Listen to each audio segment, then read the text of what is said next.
Kedengaran. Eh, oke, ya. Assalamualaikum warahmatullahi wabarakatuh. Selamat malam, Sobat Generasi Peneliti. Gimana nih kabarnya di hari ketiga ya, Researcher Virtual Bootcamp pada kali ini? Pastinya selalu on fire ya di hari pertengahan ini. Oke. Pada kesempatan kali ini, kebetulan saya Dadan akan memandu terkait dengan discussion untuk kesempatan kali ini. Nah, ngomong-ngomong discussion pada kesempatan kali ini, topiknya menarik ya, karena ini kita akan membahas terkait dengan molekuler and cellular basic of cancer. Nah, ini juga banyak case-nya yang apa namanya dialami oleh Indonesia ya, terutama warga Indonesia. Oke, untuk ngomong-ngomong Pada tahu, apa namanya terkait pada dengan tahu. CV pemateri pada kesempatan ini, izin saya untuk share screen.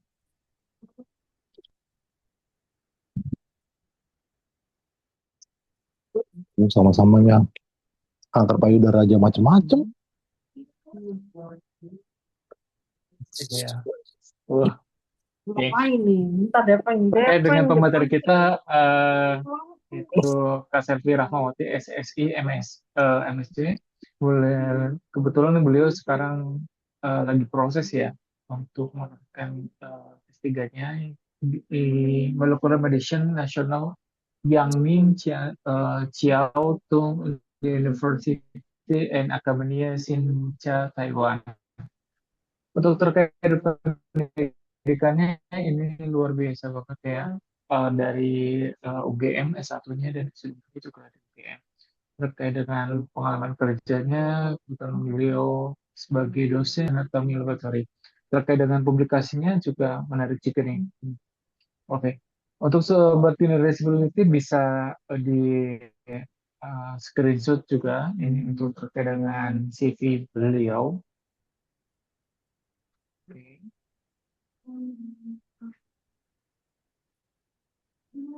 Nah, untuk terkait dengan discussion pada kesempatan kali ini, kita akan membagi beberapa sesi ya, yaitu pertama dengan sesi diskusi, kemudian kita ada sesi tanya, sesi pertama itu terkait dengan pemaparan, kemudian sesi diskusi, kemudian sesi dokumentasi dan closing statement. Mungkin Kak Silvi untuk materi sudah ready? Sudah. Oke. Suara saya Saya, kedengaran ya? oke, jelas-jelas Kak. Saya manggilnya Kak atau Mbak nih? Mana aja. Oke. Boleh, boleh Kak, boleh Mbak. Oke, siap, ya. Jadi untuk Oke. sobat generasi ability kiranya bisa menyimak dengan baik ya, karena nanti kita juga ada sesi apa namanya kuis gitu kan, untuk evaluasi kita dan mendapatkan sertifikat. Ya, Oke, Kak. ini Untuk sudah terlihat ya? materi belum belum Kak, masih proses kayaknya dia. Oke, Oke, udah terlihat Kak. Oke Kak, silakan oke, waktunya 60 menit ya untuk oke. Ini langsung saya mulai ya? iya, silakan. Ya, baik. Terima kasih atas kesempatannya. Saya izin share screen ya. Tadi sudah disampaikan, boleh panggil saya Selfie. Saya generasi milenial, masih angkatan kelahiran 90-an. Jadi panggilnya Mbak aja atau Kak. Mungkin di sini banyak yang lebih senior daripada saya ya. Jadi saat ini saya dosen di Fakultas Kedokteran Unila sejak 2018 dan saat ini sedang tugas belajar di Taiwan sejak 2022. Jadi ini sebenarnya sudah tahun keempat saya ya, mudah-mudahan bisa segera selesai. Nah, hari ini mungkin saya akan lebih ke sharing mungkin ya, nanti mungkin ada beberapa teman-teman di sini sudah lebih tahu mengenai materi yang saya jelaskan. Nanti sifatnya pada saat diskusi, nanti mungkin kita sharing aja ya, atau mungkin saya salah dalam penyampaian, nanti mohon diperbaiki aja gitu kan. Kita sharing sistemnya. Baik, saya mulai ya dari slide pertama. Mungkin ini karena saya melihat backgroundnya sangat Panas bervariasi mau goblok anjing. dari undergrad student dan juga Yang beberapa pahit juga graduate student ya. buasem. Jadi Sepertinya agak bocor ya.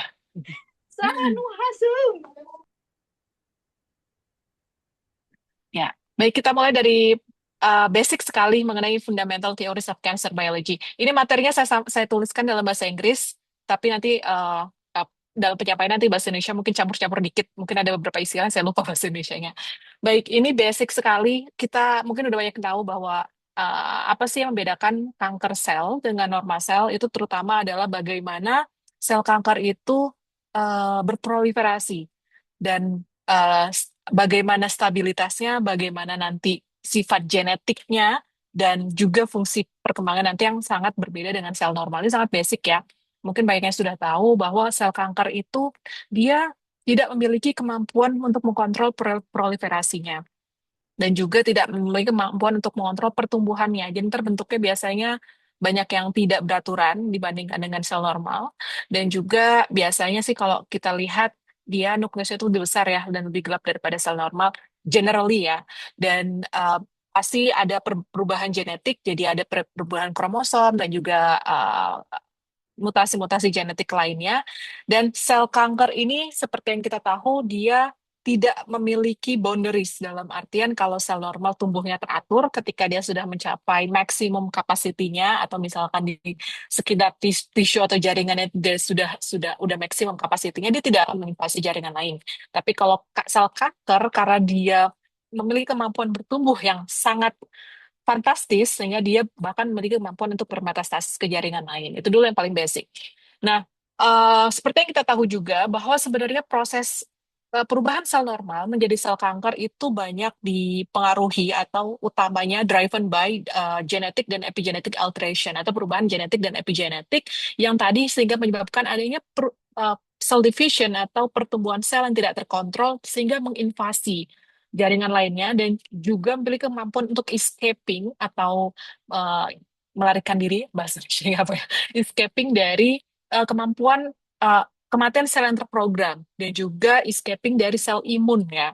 Nah, ada beberapa proses dari ada tiga proses utama dari transformasi sel normal menjadi sel kanker. Yang pertama proses inisiasi, ini yang paling pertama, di mana sebenarnya sel kanker itu berawal dari sel normal, yang kemudian dia mengalami mutasi DNA, biasanya mutasi basic pada tumor suppressor gene atau oncogene dan perubahan genetik ini yang terjadi akibat mutasi tadi yang menyebabkan adanya pertumbuhan sel yang tidak terkontrol. Nanti akan kita bahas mengenai cell cycle di mana sebenarnya apa sih yang kira-kira terjadi mutasi di mana sih sehingga menyebabkan proliferasi yang tidak terkontrol pada sel normal menjadi sel kanker. Nah, awal pada proses inisiasi ini biasanya dia belum bersifat cancerous ya, dalam artian dia belum tapi dia sudah mendapatkan atau memiliki perilaku sel yang kira-kira abnormal. Kemudian yang kedua ada promosi. Nah, yang promosi ini biasanya setelah fase inisiasi dia mulai bertumbuh secara tidak terkendali dan ini juga dipengaruhi adanya faktor-faktor eksternal. Ditambah adanya chronic inflammation, adanya growth factor atau faktor pertumbuhan yang terus menginduksi terjadinya proliferasi yang tidak terkontrol tadi dan juga faktor-faktor lainnya sehingga menyebabkan adanya ekspansi atau growing population yang tidak terkontrol tadi dan karena genetically dia berubah sehingga di sini mulai terbentuklah additional mutasi tambahan sehingga terbentuklah lesi precancerous yang ini biasa disebut sebagai tumor jinak ya benign tumor. Nah, kemudian yang terakhir fase progresi, di mana di sini udah ada tambahan lagi dari perubahan genetik. Jadi perubahan genetik pada sel kanker itu dia nggak satu, tapi biasanya dia sangat banyak dan bisa jadi berbeda-beda dalam satu tisu dan setiap pasien itu bisa jadi berbeda ya setiap individu. Nah, ini yang menyebabkan kanker ini sebenarnya cukup challenging ya untuk terapinya karena sifatnya heterogenus tadi. Dalam satu tisu atau satu jaringan bisa ada sangat banyak perubahan genetik. Nah, sekarang sih sebenarnya lagi target ya untuk gimana caranya kita bisa targeting uh, sifat kanker yang sangat heterogeneous tadi. Dan ini mulai agresif ya di tahap progresi mulai agresif sehingga mulai menginvasi jaringan-jaringan lainnya dan bermetastasis. Ini kira-kira gambarannya dari perubahan sel normal menjadi premalignan dan juga menjadi tumor. Jadi bisa dilihat pertama itu ada mutasi mutasi dasar ya biasanya nggak cuma satu sih, biasanya ada tumor suppressor, mutasi pada tumor suppressor. Tapi biasanya driver mutation. Biasanya pada setiap kanker itu ada driver mutation ya, dan itu berbeda-beda tiap jenis kanker. Dan kemudian mulai clonal expansion, di sini mulai nih ada pengaruh dari lingkungan. Nah, di sini biasanya juga sel imun ikut berperan ya. Kalau kita lihat di sini tumor suppressive microenvironment, yang pertama pada tahap awal, sebenarnya sel imunnya sudah berusaha untuk um, eliminating atau mengeliminasi sel-sel kanker yang abnormal, sifatnya abnormal ini. Tapi karena tadi ada tambahan-tambahan mutasi lainnya dan juga sangat banyak ya pengaruh dari penyebab dari sel kanker, nanti kita bahas di hallmark of cancer. Sehingga pada tahap premalignant hingga tumor, kita lihat di sini dia menurun ya, sangat capacity untuk si tumor suppressive microenvironment menurun, justru akan terbentuk tumor promoting microenvironment, disebut tumor microenvironment ya. Dan di sini mulai ada mutasi tambahan, sehingga menyebabkan terakhir tumor ini dia sangat heterogeneous ya sifatnya. Dalam satu jaringan seperti ini, dia kita lihat nih termasuk juga ada sel-sel imun yang di sini justru mendukung perkembangan dari sel tumor. Nah, ini saya hanya introduce ya atau mengenalkan hallmark of cancer. Sudah saya tambahkan catatan sedikit di sampingnya untuk meringkas ya, karena nggak akan bisa dibahas semua hari ini.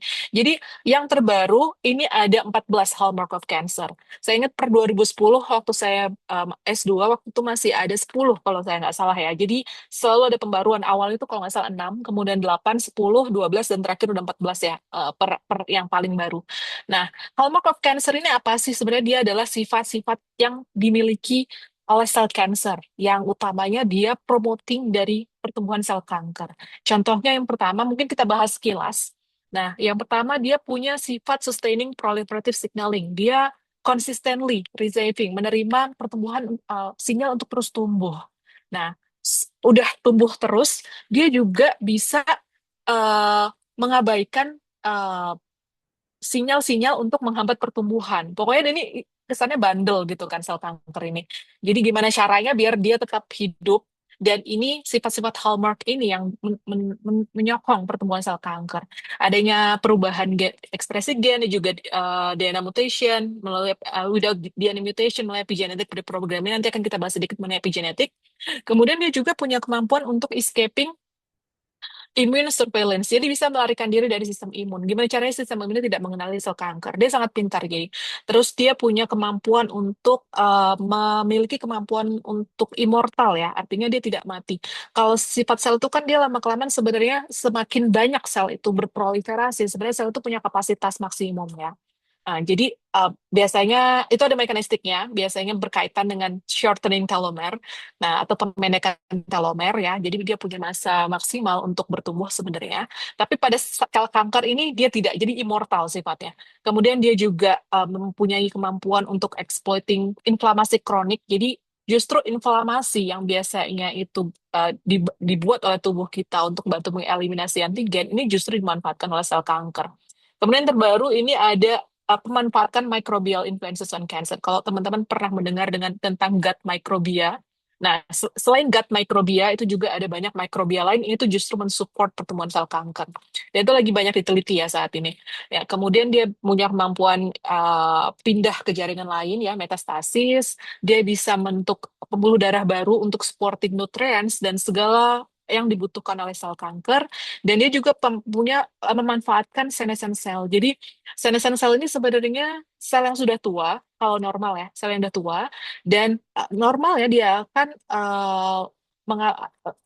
lama-kelamaan sel ini akan mati dengan kematian yang terprogram. Tapi oleh sel kanker, kemampuan ini justru dimanfaatkan untuk pertumbuhannya.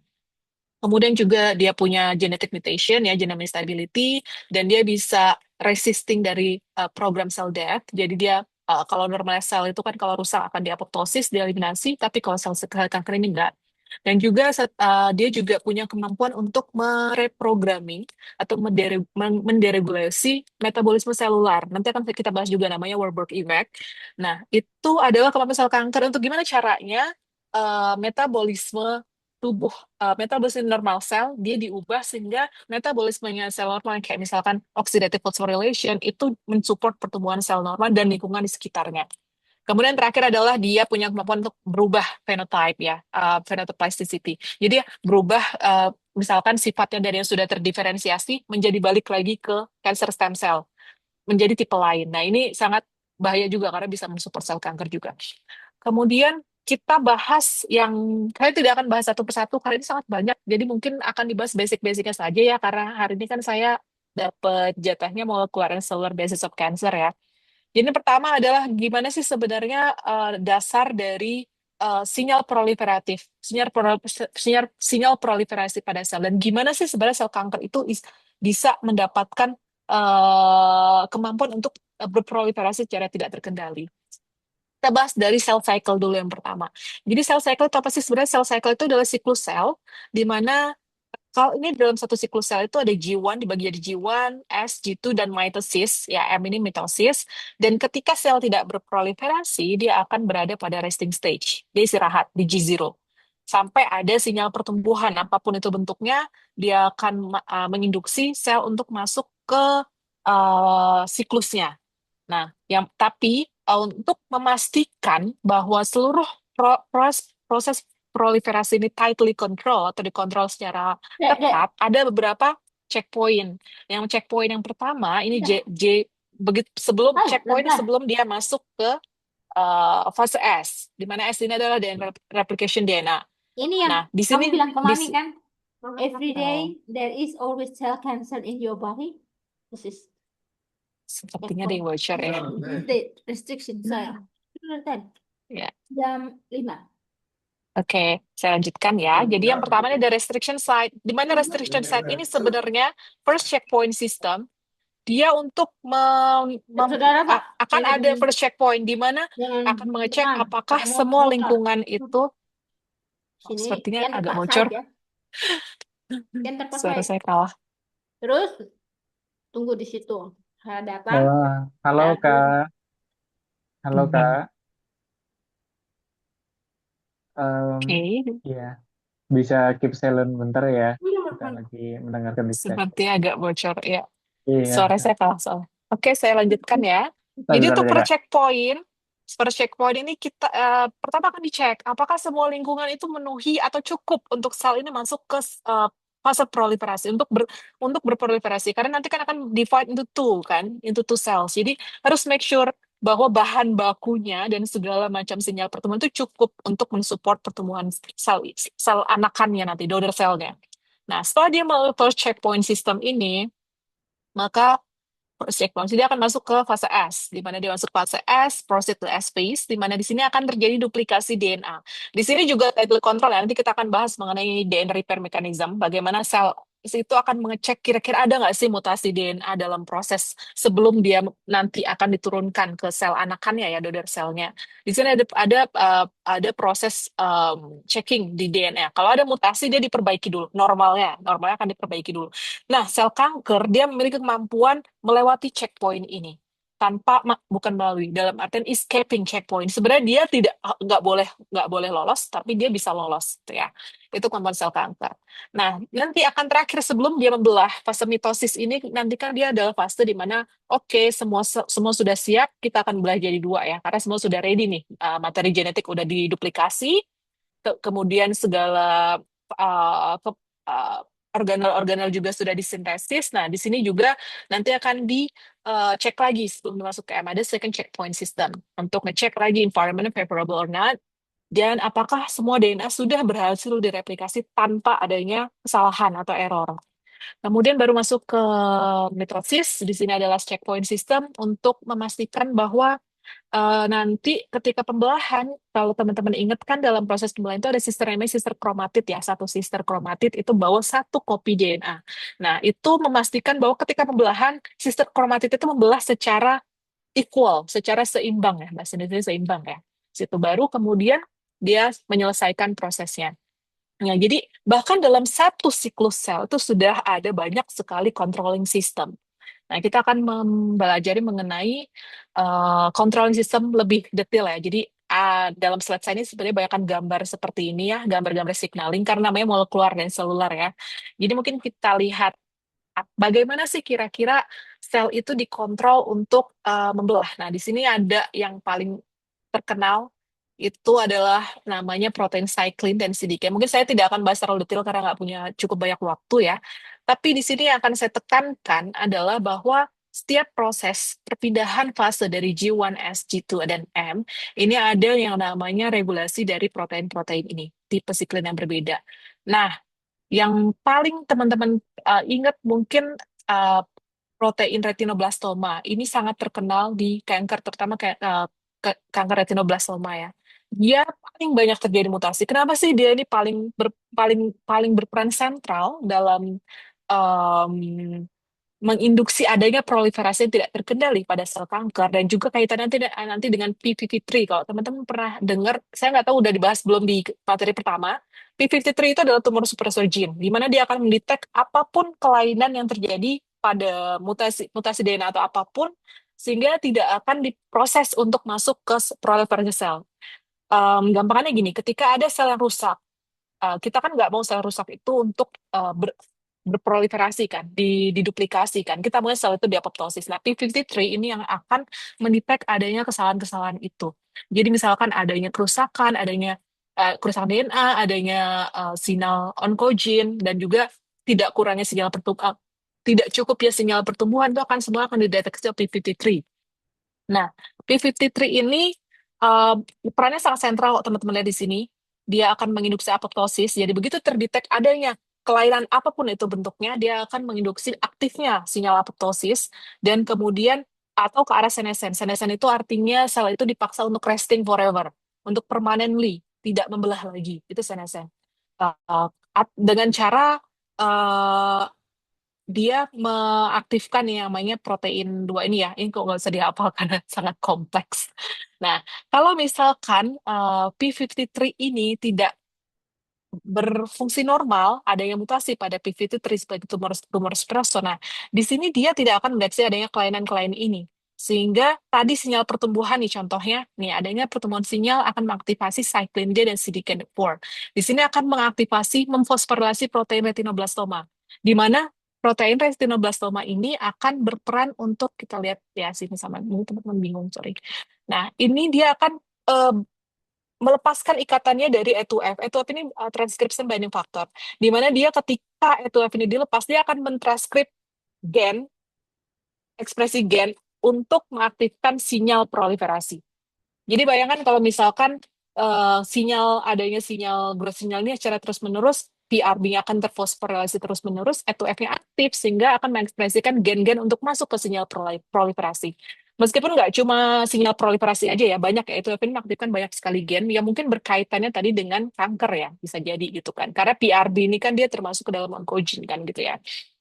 Nah, itu kira-kira gambaran gimana sih caranya sel kanker itu bisa memiliki kemampuan proliferasi yang tidak terkendali dari konsep basic yang ini, gen-gen yang berperan dari dalam proses proliferasi. Nah, kemudian kita masuk ke apoptosis. Kalau tadi kita sudah bicarakan mengenai cell cycle, sekarang kita bahas, meskipun sebenarnya lebih kompleks dari itu ya teman-teman. Kebetulan riset saya fokus di DNA damage dan juga cell cycle. Jadi sebenarnya sangat kompleks dan itu baru basicnya sekali, tapi itu prinsipalnya. Gimana kira-kira sel kanker itu berproliferasi secara tidak terkendali.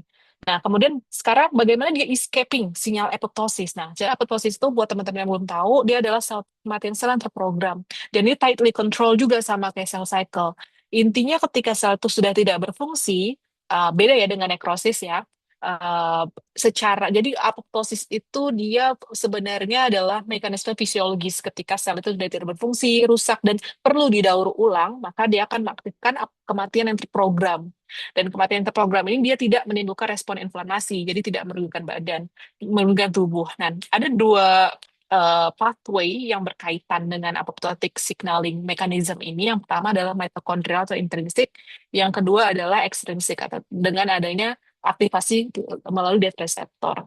Nah, kita bahas dulu yang pertama, yang intrinsik dulu deh.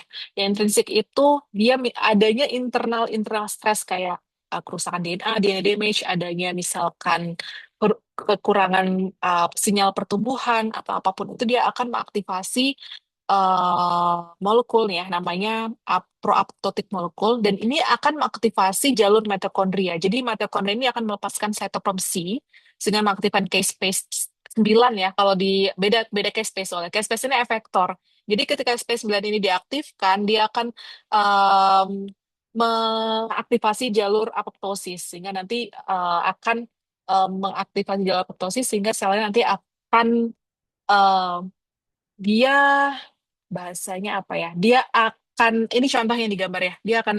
Dia organelnya akan terpotong-potong lah bahasanya. Organelnya akan terpotong-potong dan kemudian akan dibungkus dengan lisosom gitu kan.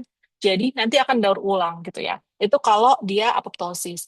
Kalau misalkan nih contoh yang diaktifasi dengan death ligand, ada 3 ligand ya, kita tidak bahas secara detail di sini. Dia akan mengaktifasi caspase yang berbeda. Jadi jalurnya beda. Kalau misalkan death ligand ini dia disimulasi dengan adanya external signal.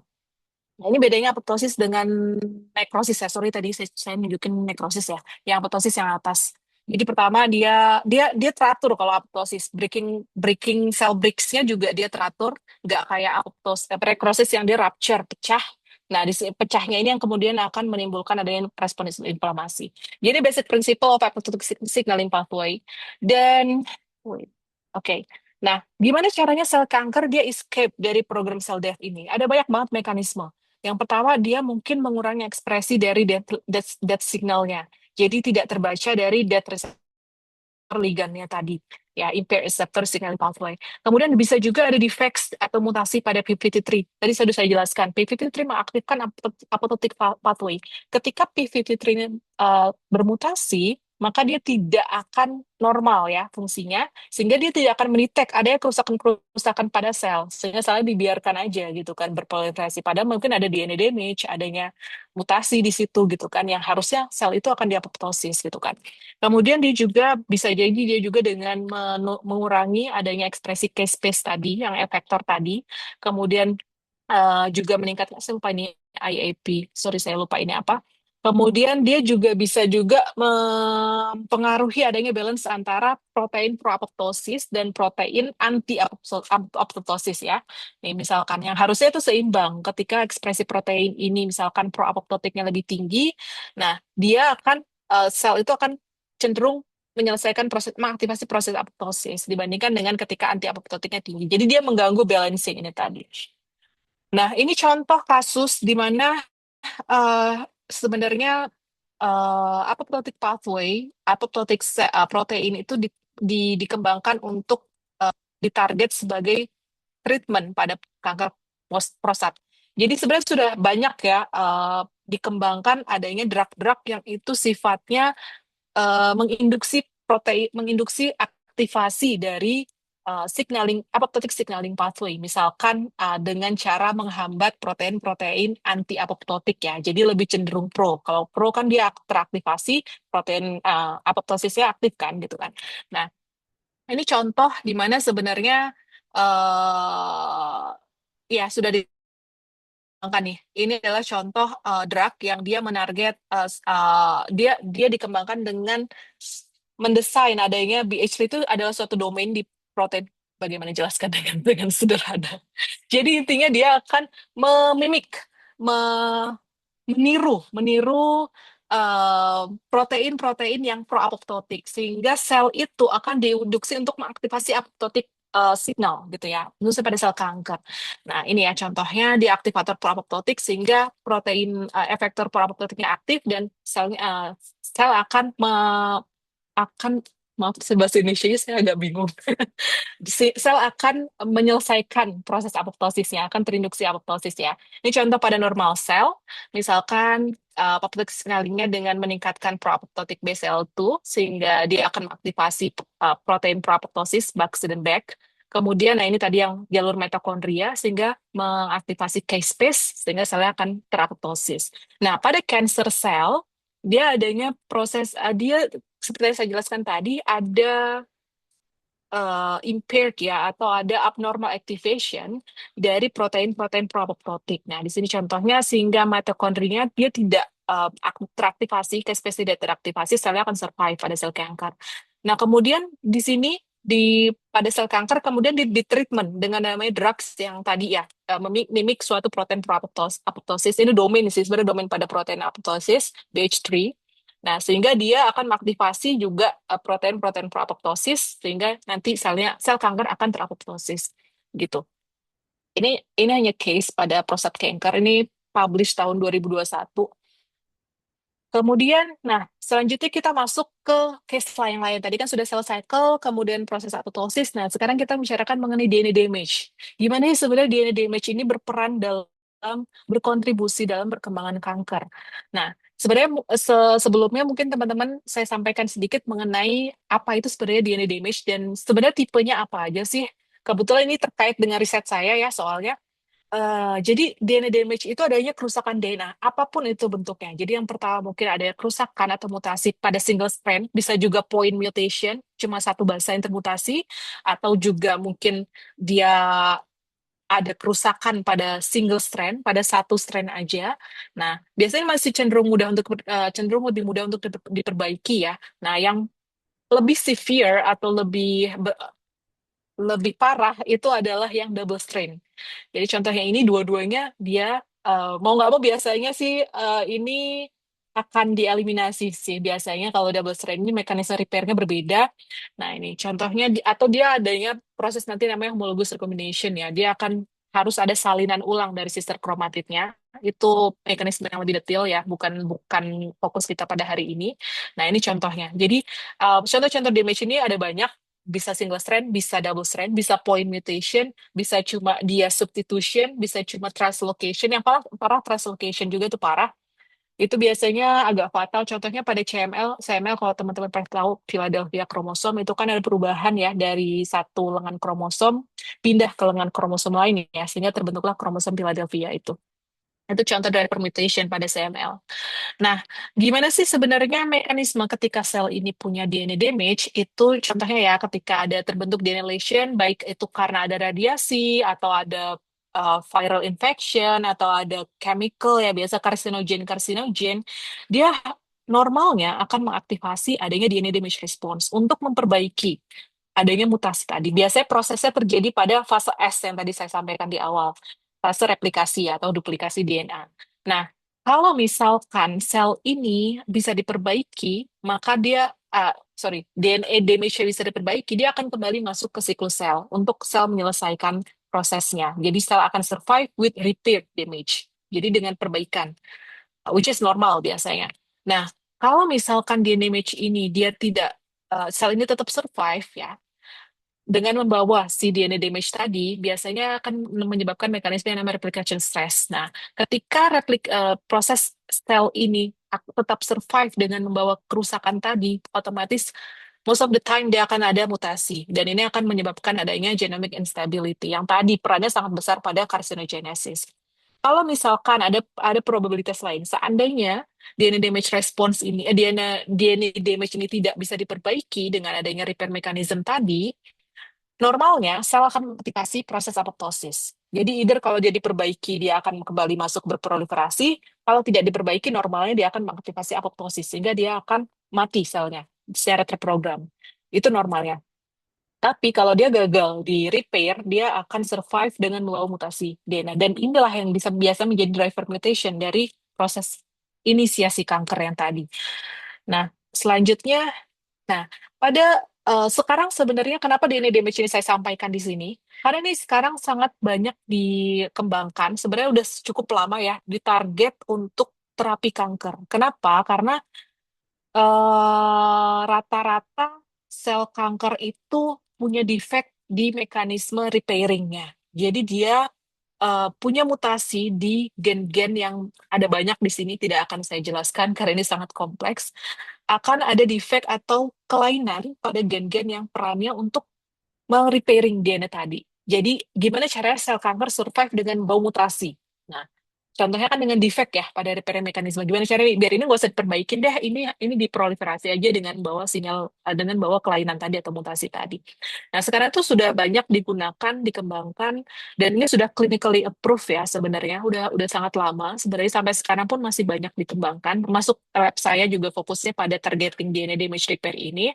Nah, obat-obat atau drugs yang dia targeting di gen yang sorry bukan gen, protein yang berperan penting dalam repair mechanism. Gimana caranya biar di defect dari repair mechanism tadi itu eh, pokoknya intinya dia nggak defect gitu kan itu, atau sebaliknya nanti akan saya jelaskan di slide selanjutnya ya. Jadi sebenarnya ini hanya menyampaikan bahwa obat obat ini drugs-drug yang sudah dikembangkan itu sebenarnya banyak banget yang menarget melalui DNA repair mechanism pathway. Oke, next.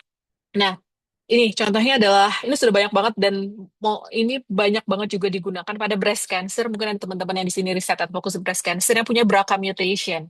Nah, karena pasien dari breast cancer itu dia ada banyak yang tergantung subsetnya ya. Saya tidak fokus di breast, riset saya, tapi pasti teman-teman familiar dengan BRCA mutation ini kan. Dan ini yang ditarget oleh drugs yang dikembangkan menarget DNA repair tadi. Jadi kalau bisa dijelaskan simpelnya adalah sel uh, treatment yang dikembangkan itu menarget vulnerabilities atau bahasa Indonesia eh sebenarnya bahasa Indonesia rapuh. Saya bingung bahasa Indonesianya. eh kelemahan dari DNA damage repair mechanism yang defect pada sel kanker tadi. Jadi synthetic lethality sebenarnya konsep di mana adanya drugs yang dia menarget dua spesifik genes yang dia itu bermutasi ya. Sehingga nanti endingnya itu mau dibuat sel ini mati gitu kan. Ini contoh ya, mungkin saya agak-agak belibet, mohon maaf. Nah, jadi pada onkologi sebenarnya konsep ini nih digunakan untuk menarget eh, sel kanker yang punya mutasi tertentu. Jadi dia gimana cara dia menghindari membunuh sel normal, tapi cuma sel kankernya aja yang mati. Yaitu sel kanker yang contoh di sini punya gen mutasi tertentu ya. Kalau sini aplikasinya dia punya BRCA mutation ini pada breast cancer. Jadi ini contohnya, pada normal cell misalkan ada dua genes kan, ada dua gen. Nah, kalau dia single mutation aja dikasih inhibitor, contohnya inhibitor yang paling banyak dikembangkan itu PARP1. PARP1 itu gen yang paling berperan dalam proses DNA damage repair, salah satu yang paling berperan. Nah, sudah banyak dikembangkan ya inhibitor PARP1, salah satunya olaparib. Ya, sini olaparib di slide ini nggak ada ya. Nah, olaparib itu misalkan ditarget apabila si sel itu dia nggak punya mutasi di gen satunya, tapi cuma punya mutasi di PARP1 tadi, dia tidak akan mati. Ya, tapi kalau dia punya mutasi di dua-duanya ya, misalkan tadi BRCA mutation ditambahin inhibitor itu sehingga PARP1-nya tidak bekerja, nah dia akan leading to kematian dari sel itu. Nah, ini yang disebut dengan synthetic lethality. Gitu ya. Jadi contohnya di sini, kalau misalkan dia pada kasus DNA damage ya, di single strand break, kita memberikan PARP inhibitor di sini kan. Kalau misalkan dia si gen ini punya BRCA mutation, dia selnya survive karena dia bisa diperbaiki oleh si dengan mekanisme homologous recombination ini tidak perlu disampaikan secara detail ya. Pokoknya teman-teman tahu ini bisa diperbaiki aja.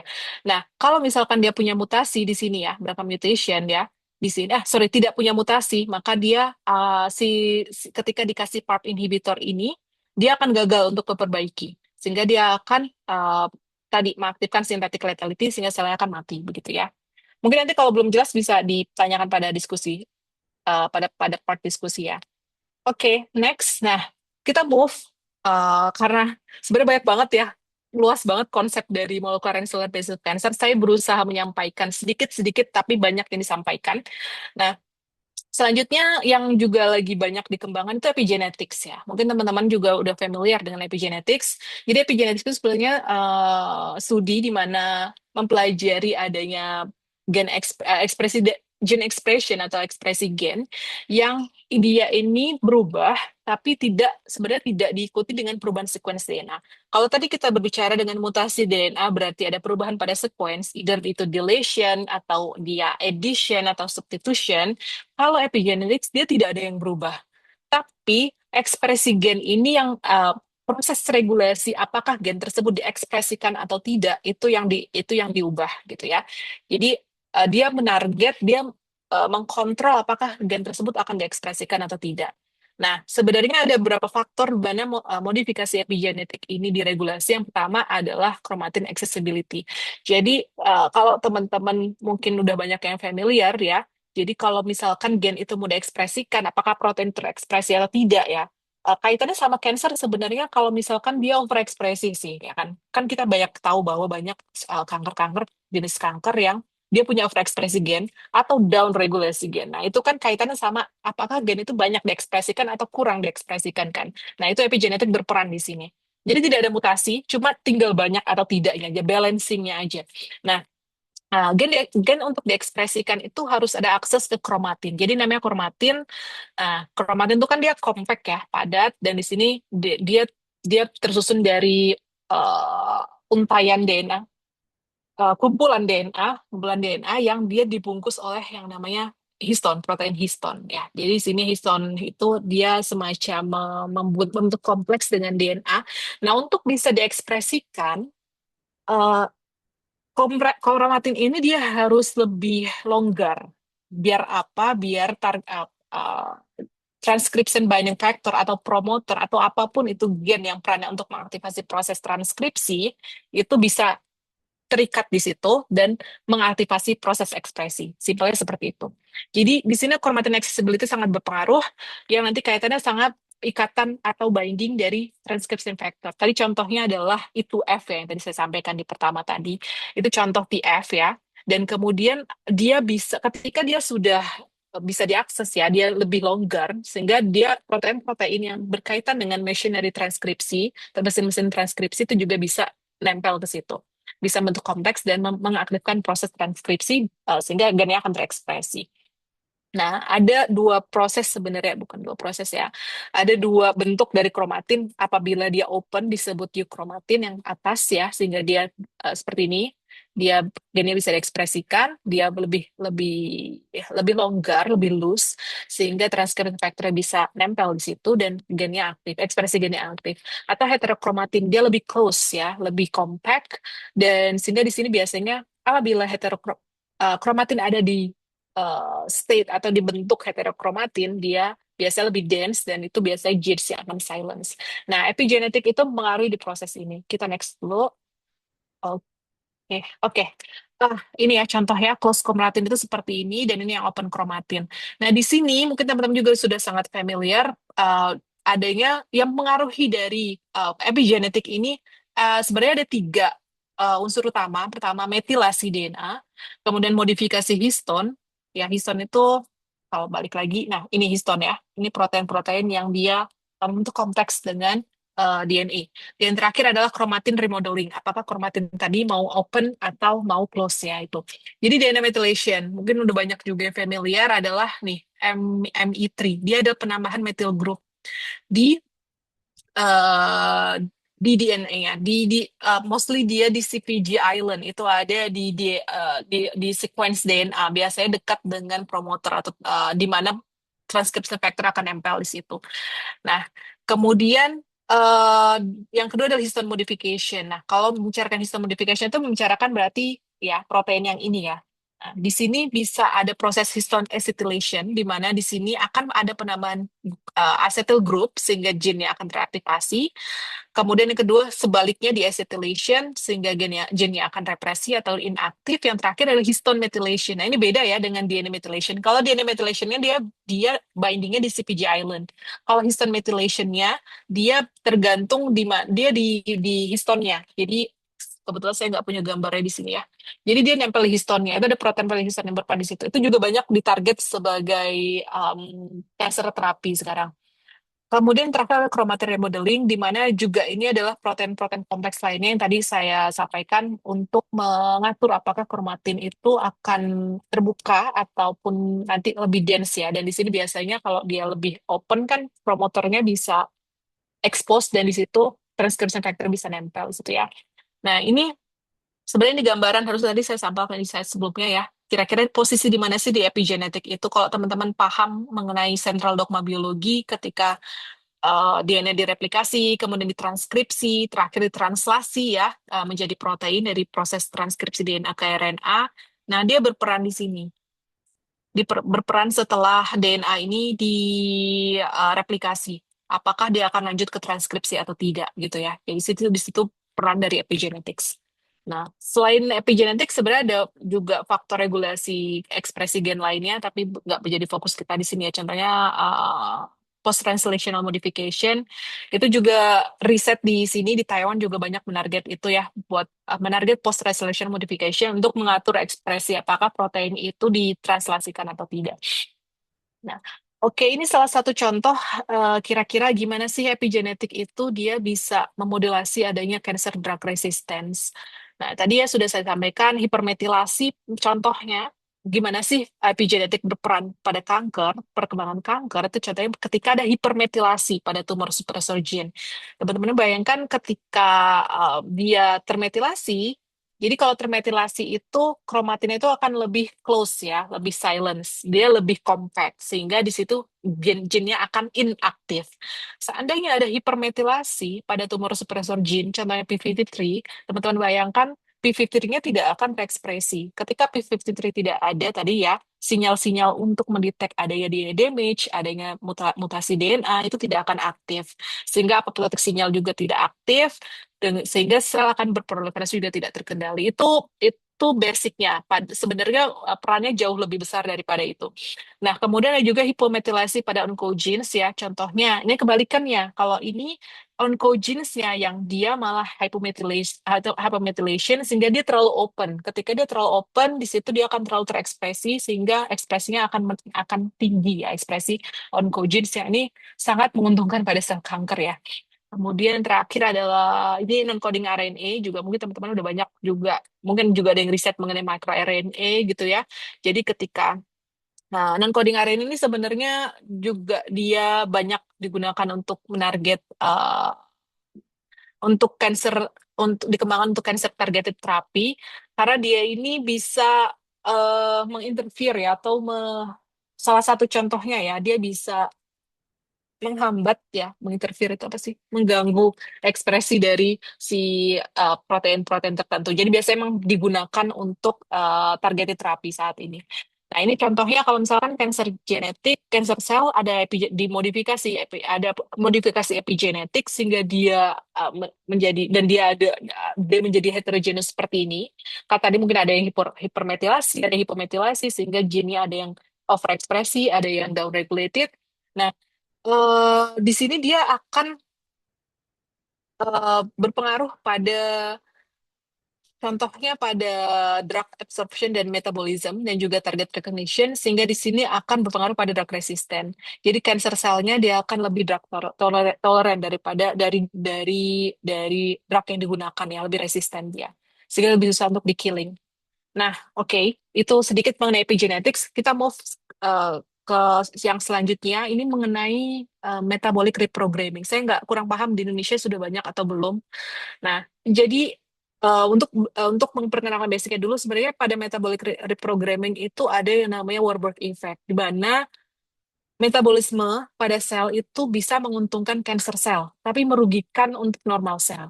Nah, gimana caranya?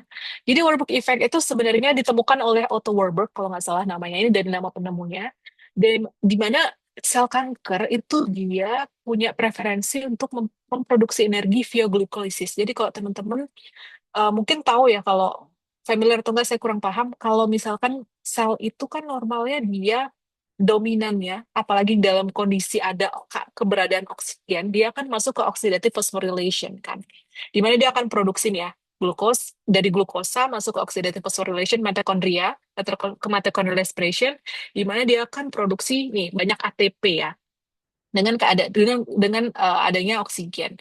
Nah, ini normalnya kalau dia nggak ada oksigen, baru dia akan produksi masuk ke siklus pirufat. Ya, dia akan memproduksi laktat. Ini namanya anaerobic glycolysis. Biasanya ATP yang dihasilkan lebih sedikit ya.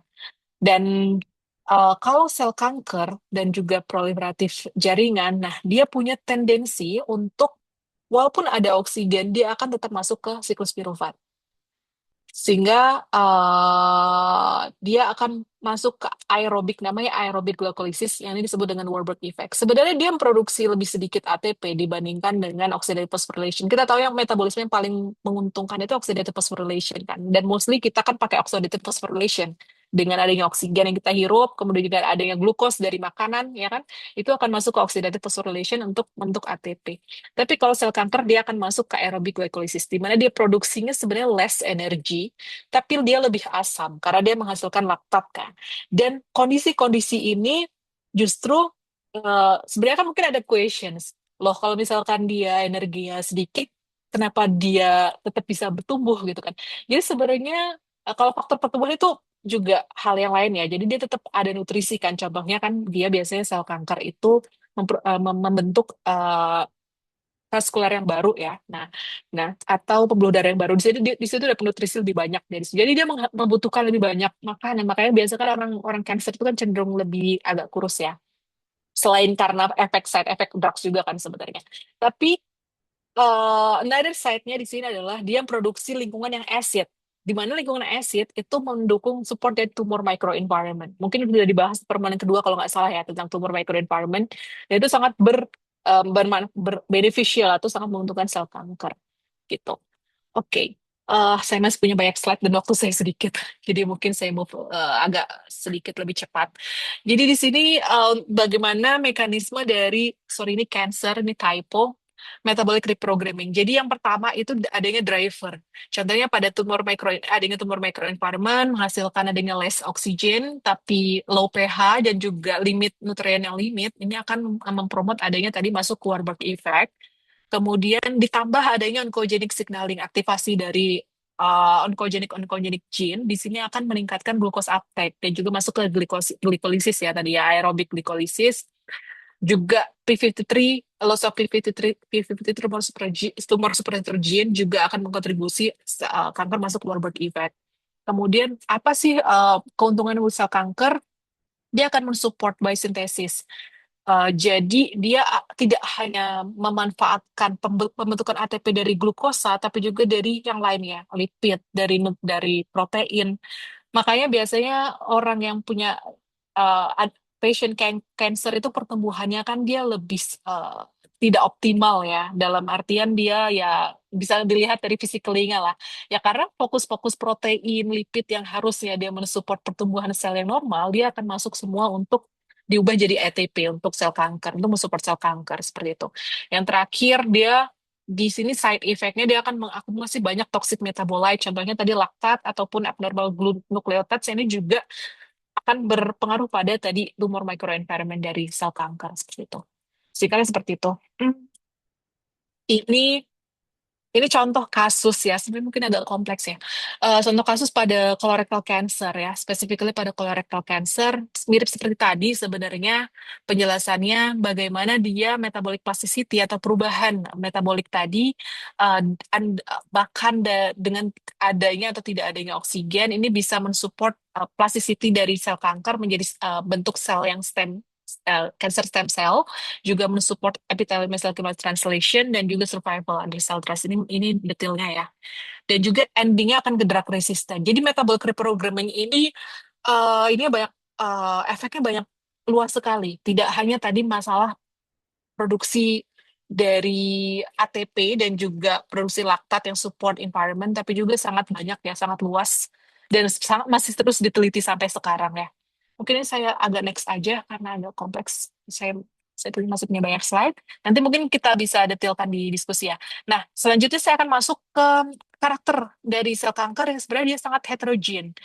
Dan juga tadi dia gaining cellular plasticity. Jadi intratumoral heterogeneity itu refers to adanya genetically dan phenotypically, genetik dan phenotype yang sangat luas, sangat variasi dari adanya satu subpopulasi dari sel kanker, single tumor.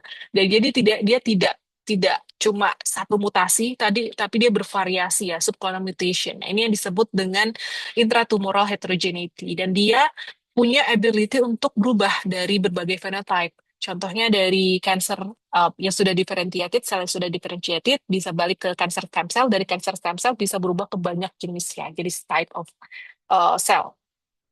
Dan ini jadi efeknya akan membuat si sel itu jadi eh, satu sel mungkin sensitif dengan satu treatment, tapi yang lainnya jadi insensitif ya. Itu yang membuat sel tumor itu sangat susah untuk di killing gitu ya.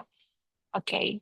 Nah, ini contoh bagaimana therapeutic strategies untuk menarget tumor cell plasticity. Jadi contohnya misalkan pada sel cancerous dia ada satu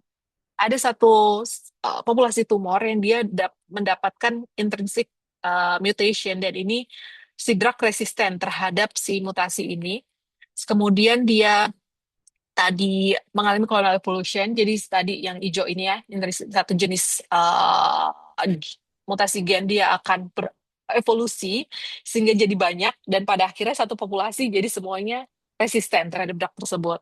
Nah, ini ada acquired atau resistensi terhadap genetic changes lainnya. Jadi menyebabkan siklusnya akan berulang lagi. Nah, ini yang menyebabkan susah sekali untuk killing cell counter hanya dengan satu jenis treatment gitu kan. Terutama conventional treatment. Kita sudah mengembangkan nih, treatment untuk menarget mutasi gen satu. Tapi karena dia sifatnya tadi sangat heterogeneous dan juga dia bisa mendapatkan resistensi bahkan additional resistance, ya itu yang membuat sangat susah ya. Biasanya seperti ini nih siklusnya satu targeted terapi. Nah, sudah diinhibit nih satu, dia jadi resisten karena tadi ya dia tetap berkembang. Nah, kemudian dia balik lagi nih ke yang pertama nih ya, padahal udah di target nih. Nah, kemudian dia karena punya sifat plasticity ketika dia udah tahu nih oh yang ini bakal ditarget nih, dia akan berubah menjadi phenotype lain ditambah adanya additional mutations dan itu sangat susah sekali untuk di killing seperti itu. Ini contoh lainnya. Kalau misalkan pada tumor microenvironment, contohnya ya, di sini sudah didiferensiasi, jadi contohnya diferensiasi cancer cell, dia balik lagi karena dia punya sifat plasticity menjadi cancer stem cell, dan kemudian di sini efeknya akan dengan adanya additional mutation, dia akan justru berprogres dan juga mungkin akan bermetastasis dan uh, susah ya untuk ditarget karena dia mendapatkan adanya resistensi dari terapi tertentu. Nah, sedikit mengenai tumor microenvironment yang mungkin sudah dibahas di pertemuan kedua, kalau saya menambahkan sedikit ya. Jadi tumor microenvironment itu adalah lingkungan sel dari sel kanker, di mana di situ sebenarnya dia saking heterogeneousnya nggak cuma sel kanker aja, tapi juga sel-sel imun yang mensupport pertumbuhan sel kanker. Jadi selain sel imun juga ada banyak sel endotelial, juga extracellular matrix, juga stromal komponen yang ini mensupport pertumbuhan sel kanker. Sehingga pada primary tumor site ya di sini, ketika proses tumor initiation yang pertama mungkin 1-2 genetic mutation, kemudian berprogres dan pada saat invasion kita lihat di sini sudah sangat banyak jenis sel-sel yang mensupport pertumbuhan kanker. Nah, kemudian dia akan bermetastasis, pindah ke jaringan lain, dormansi sifatnya dia bisa juga dorman agar dia escaping sel imun atau escaping dari terapi dan kemudian pada momen yang tepat dia akan tumbuh kembali, akan colonize kembali ya. Begitu pintarnya sel kanker ya. Oke, mungkin itu basic fundamental yang bisa saya sampaikan sedikit ya. Tidak bisa terlalu detail karena memang sangat luas. Nah, selanjutnya kita akan masuk sedikit ke research trend yang sekarang. Bagaimana sebenarnya targeted terapi yang dikembangkan untuk bisa efisien ya menarget sel kanker. Terutama yang saya sampaikan di sini yang menarget immunity ya. Tapi teman-teman udah familiar juga beberapa adalah CAR-T. Saya nggak tahu di Indonesia perkembangan CAR-T bagaimana, tapi kalau di Taiwan ini sudah sangat berkembang ya. Jadi CAR-T itu adalah chimeric antigen receptor T cell, dia buatan, di mana di sini jenis terapi yang dia dikembangkan secara personalized. Jadi apa ya? Satu individu karena diambil karena sel T-nya diekstrak dari diisolasi dari dari patient tertentu ya. Jadi pertama remove blood cell dari patient. Jadi untuk mendapatkan CT cell ini karena kita memodifikasi engineered dari CT cell ini, kemudian CT cell ini kan akan di engineering di lab ya, akan dimodifikasi, akan dimodified di lab. Nah, untuk mengenali jenis sebelumnya sudah diketahui pasiennya jenis kankernya apa, mutasinya apa. Jadi permasalahannya di mana? Nah, si T cell ini dimodifikasi sedemikian rupa agar bisa mengenali si jenis kanker yang tadi spesifik pada pasien tersebut. Kemudian akan ditumbuhkan di kultur dan akan diinsert kembali ke pasien. Nah, di sini baru si CAR-T yang si T cell tadi yang sudah di-engineer tadi sudah dimodifikasi untuk mengenali si cancer tertentu pada pasien tersebut, itu baru dia akan attacking dari cancer cell pada pasien tersebut. Makanya disebut personalized ya, karena sifatnya personal. Kemudian ini adalah perkembangan sebenarnya bagaimana secara detail ya si CAR-T ini dikembangkan dan kira-kira uh, challenges-nya apa aja. Jadi pengembangannya misalkan dari tumor heterogeneity ya, ada banyak jenis spesifik tumor yang mutasinya berbeda-beda tadi dikembangkan CAR-T yang dia sifatnya antibody antigen recognition itu bisa mengenali si cancer cell tadi dengan mutasi tertentu. Nah, kemudian dia di sini eh, di delivery secara lokal sehingga diinfiltrasi ya, kemudian ke tumor sehingga bisa mengenali tadi apa namanya kanker sel yang pada pasien.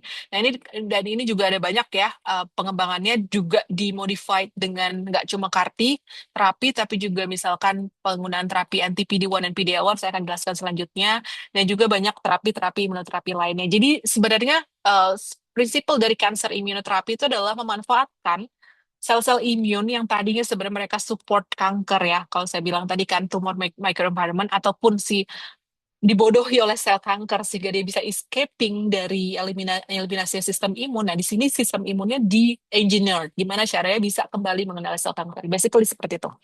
Nah, ini contohnya tadi sebenarnya penjelasan dari slide yang 29 ini. Nah, ini major challenge misalnya kan tumor heterogeneity sehingga akan sulit kan untuk mengembangkan satu jenis CAR-T aja. Jadi harus banyak develop modifikasi CAR-T dan itu pricey ya dan juga takes time karena sulit ya. Meskipun kalau di sini ada si lab khusus yang di sini risetnya fokus mengenai CAR-T, tapi bukan lab saya. Nah, kemudian juga dia tadi tumor infiltration limited dan juga immunosuppressive tumor microenvironment. Jadi di sini di sebelah kanan ini untuk engineering strategi. Gimana sih caranya mengatasi limitasi-limitasi tadi. Nah, selanjutnya setelah CAR-T juga ada PD1 dan PD-L1. Mungkin teman-teman juga banyak yang sudah familiar. Nah, ini kalau yang ini dia adalah memanfaatkan recognition dari sel kanker. Kalau tadi kan di engineer di luar, kalau yang ini enggak, ini pakai inhibitor. Jadi sebenarnya kalau ini namanya immune checkpoint inhibitor, di mana sebenarnya dia akan ngeblok signal yang sama sel kanker itu di offin. Jadi sinyal off oleh sel kanker biar si sel imun ini nggak mengenali sel kanker itu kan diblok tuh. Jadi kan sel imun kita nggak bisa mengenali sel kanker. Nah ini diblok sama adanya ACI inhibitor. Ini salah satunya PD1, PD-L1 ya. Jadi dia setelah diblok dia bisa lagi mengenali si sel kanker tadi karena sudah diblok ya off signalnya. Nah ini pada proses yang normal, ini pada proses normal. Penjelasannya adalah si PD-1 tadi, PD-1 itu dia terekspresi di sel T. Sedangkan PD-L1 itu terekspresi sebenarnya nggak cuma di sel kanker ya, tapi antigen ya. Eh, ya, nggak cuma di tumor sel, sorry, di sel itu terekspresi PD-L1, di T sel itu terekspresi PD-1. Nah, ketika ada antigen recognition ya, dia kan butuhkan nih biar APC itu kan dia bisa mengenali bahwa oh ini antigen harus aku eliminasi. Nah, di sini ada mekanisme untuk gimana caranya sel T ini nggak mengenali sel normal, yaitu dengan ikatan PD-L1. Nah, jadi kalau dia berikatan, dia ini akan menginhibit si sel T untuk membunuh sel normalnya. Ini dimanfaatkan oleh cancer cell. Jadi cancer cell itu punya banyak sekali ekspresi PD-L1. Sehingga walaupun tadi ada banyak tumor antigen yang dipresentasikan agar dikenali oleh APC, karena dia punya banyak ekspresi PD-L1, sehingga PD-1 dari T cell ini dia akan tetap kan menginhibit kan, akan off gitu loh, akan dikenali oh ini normal cell, ini bukan cancer cell gitu kan. Nah, dimanfaatkanlah untuk pengembangan terapi. Jadi adanya terapi inhibitor nih. Ini penambahan PD-L1 inhibitor dia akan memblok ikatan ini. Sehingga ketika ini diblok, nggak ada ikatan kan, sinyal off, tadi APC akan mengenali si sel kanker sebagai sel kanker sebagai sel kanker gitu ya. Karena tadi sudah diblok. Nah, ini prinsipal dari penggunaan PD-1 atau PD-L1 inhibitor. Selanjutnya mirip juga masih memanfaatkan sistem imun adalah CTLA-4. Ini dia memanfaatkan signal negatif ya. Signal negatif juga mirip untuk tadi kalau tadi kan lebih ke agar dikenali sebagai sel normal gitu kan ya. Kalau yang ini untuk memblok karena CTLA-4 ini dia sebenarnya negatif regulation. Jadi contohnya nih ya, misalkan kalau untuk aktivasi bagaimana si APC. Kalau ini interaksi antara APC dengan T cell. APC kan dia bawa example of antigen kan. Contohnya misalkan pada sel yang harus dieliminasi. Nah, dia harus ada ikatan dua ini, MHC sama TCR, T cell receptor sama MHC class 1 atau 2 ya. basic immune, atau dan juga ikatan yang kedua adalah CD28 dengan B7. Nah, CTLA-4 ini dia berperan sebagai inhibitor, normally sebagai inhibitor. Nah, ketika dia harus inaktif, instead of dia berikat B7 berikatan dengan CD28, dia akan berikatan dengan CTLA-4. Dan ini dimanfaatkan lagi oleh sel kanker. Maka ketika dikembangkan inhibitor untuk menarget CTLA-4 ini biar dia inhibit, sehingga si B7 ini tetap berikatan dengan CD28, sehingga akan dieliminasi sel kankernya. Makanya kenapa dikembangkan CTLA-4 inhibitor, seperti itu. Ini yang sebelah kiri saya sampaikan, nanti saya tuliskan di sini, mungkin buat teman-teman baca nanti. Selanjutnya, ya ini udah mau akhir kok. Nah, eh, itu itu kan yang pengembangan mengenai cancer immunotherapy ya. Nah, sekarang direction atau arah dari riset selanjutnya, nah ini sudah mengarah pada more personalized dari cancer therapy. Dan di sini mungkin saya sampaikan sedikit aja pengenalan, karena mungkin nanti akan disampaikan juga oleh kolega saya, kebetulan ada Pak Bugi nanti di kelas yang terakhir. Beliau juga sama lulusan dari Taiwan juga, senior saya. Beliau sangat expert di multiomics, jadi mungkin saya akan menyampaikan sedikit aja mengenai multiomics ya. Nanti akan dijelaskan lebih detail beliau karena lebih expert ya beliau. Nah, sekarang itu sedang dikembangkan single cell dan spatial transcriptomic analysis. Gimana caranya kita itu bisa mengidentifikasi seheterogen apa sih sel kanker itu. Nah, ini banyak dikembangkan di riset, terutama riset ya sekarang. Contohnya tumor microenvironment. Kita kan nggak tahu nih gimana caranya kita tahu jenis selnya apa aja sih dalam satu sel kanker. Ini di sini single cell dan spatial transcriptomic itu dikembangkan. Jadi spatial aja kita melihatnya dari bahasa spatial itu kan spatial ya, bukan spatial. Spatial itu kan dia adalah ini ya, posisi ya. Jadi selain juga mengidentifikasi populasi heterogen, kita juga bisa tahu posisinya di mana dalam satu jaringan, satu slide jaringan. Jadi contohnya bagaimana caranya dari tisu yang bulk tissue itu tisu utuh, kemudian di single cell diekstraksi, ada prosedurnya, dan kita bisa melakukan di Taiwan ini, tapi saya nggak tahu di Indonesia seperti belum bisa ya. Ini prosedurnya sangat mahal sebenarnya. Dan kemudian dari paraffin extraction, kita bisa membuat eh, semacam pemetaan dari satu jaringan itu, mana sel sel mana yang posisinya di mana. Jadi entah pemetaannya seperti yang gambar C sama G ya. Kita bisa bikin peta seperti ini. Oh, fibroblast ada banyak. Oh, NKT-nya segini. Nanti ini bisa dilihat lagi dalam satu cluster sel ini.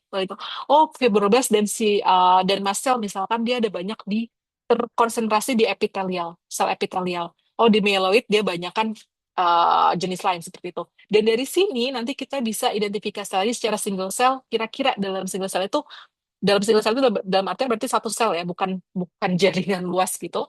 Nah, itu bisa kita identifikasi ekspresi gennya yang mana yang tinggi, yang mana yang rendah. Jadi kita bisa lebih diharapkan dari single cell analysis dan juga high throughput ya, analisis seperti ini bisa dikembangkan precision terapi yang lebih precision dan lebih personalized gitu. Yang lagi banyak dikembangkan seperti itu ya. Nanti mungkin disampaikan lebih detail oleh Pak Bugi. Beliau jauh lebih expert.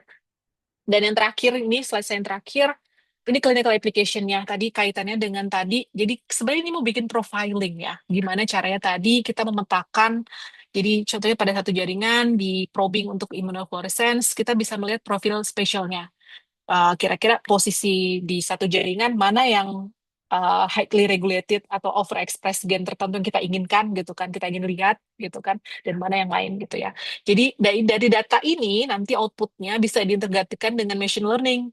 Jadi bisa memprediksi outcome, clinical patient outcome, bisa juga kita pakai single cell itu. Kalau salah satu riset saya juga dengan kolaborasi dengan Pak Bugi, beliau dari BRIN ya, itu contohnya adalah memprediksi biomarker.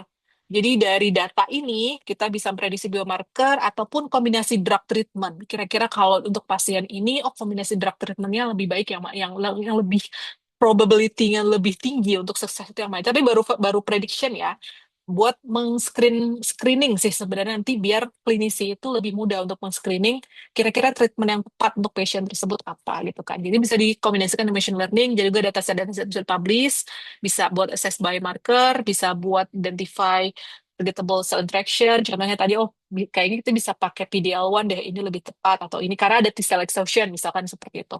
Kira-kira aplikasinya seperti itu. Ya, ini hanyalah tambahan dan sekian dan terima kasih. Mudah-mudahan tidak overtime. Oke Kak, luar biasa banget deh pemaparannya. Dari tadi juga ini antusiasnya luar biasa banget deh pesertanya. Stabil gitu kan, dari awal sampai akhir. Nah, kayaknya dari kestabilan peserta ini yang ikutin pastinya banyak pertanyaan nih Kak. Jadi untuk Mas Mbak atau kakak-kakak atau bapak ibu ya di sini saya lihat banyak juga yang senior-senior juga nih yang masih tetap on fire untuk pengen belajar tetap belajar. Jadi bisa silakan raise hand, bisa tanyakan langsung atau di kolom chat. Silakan untuk kakak sebenarnya kasih community atau bapak ibu, monggo.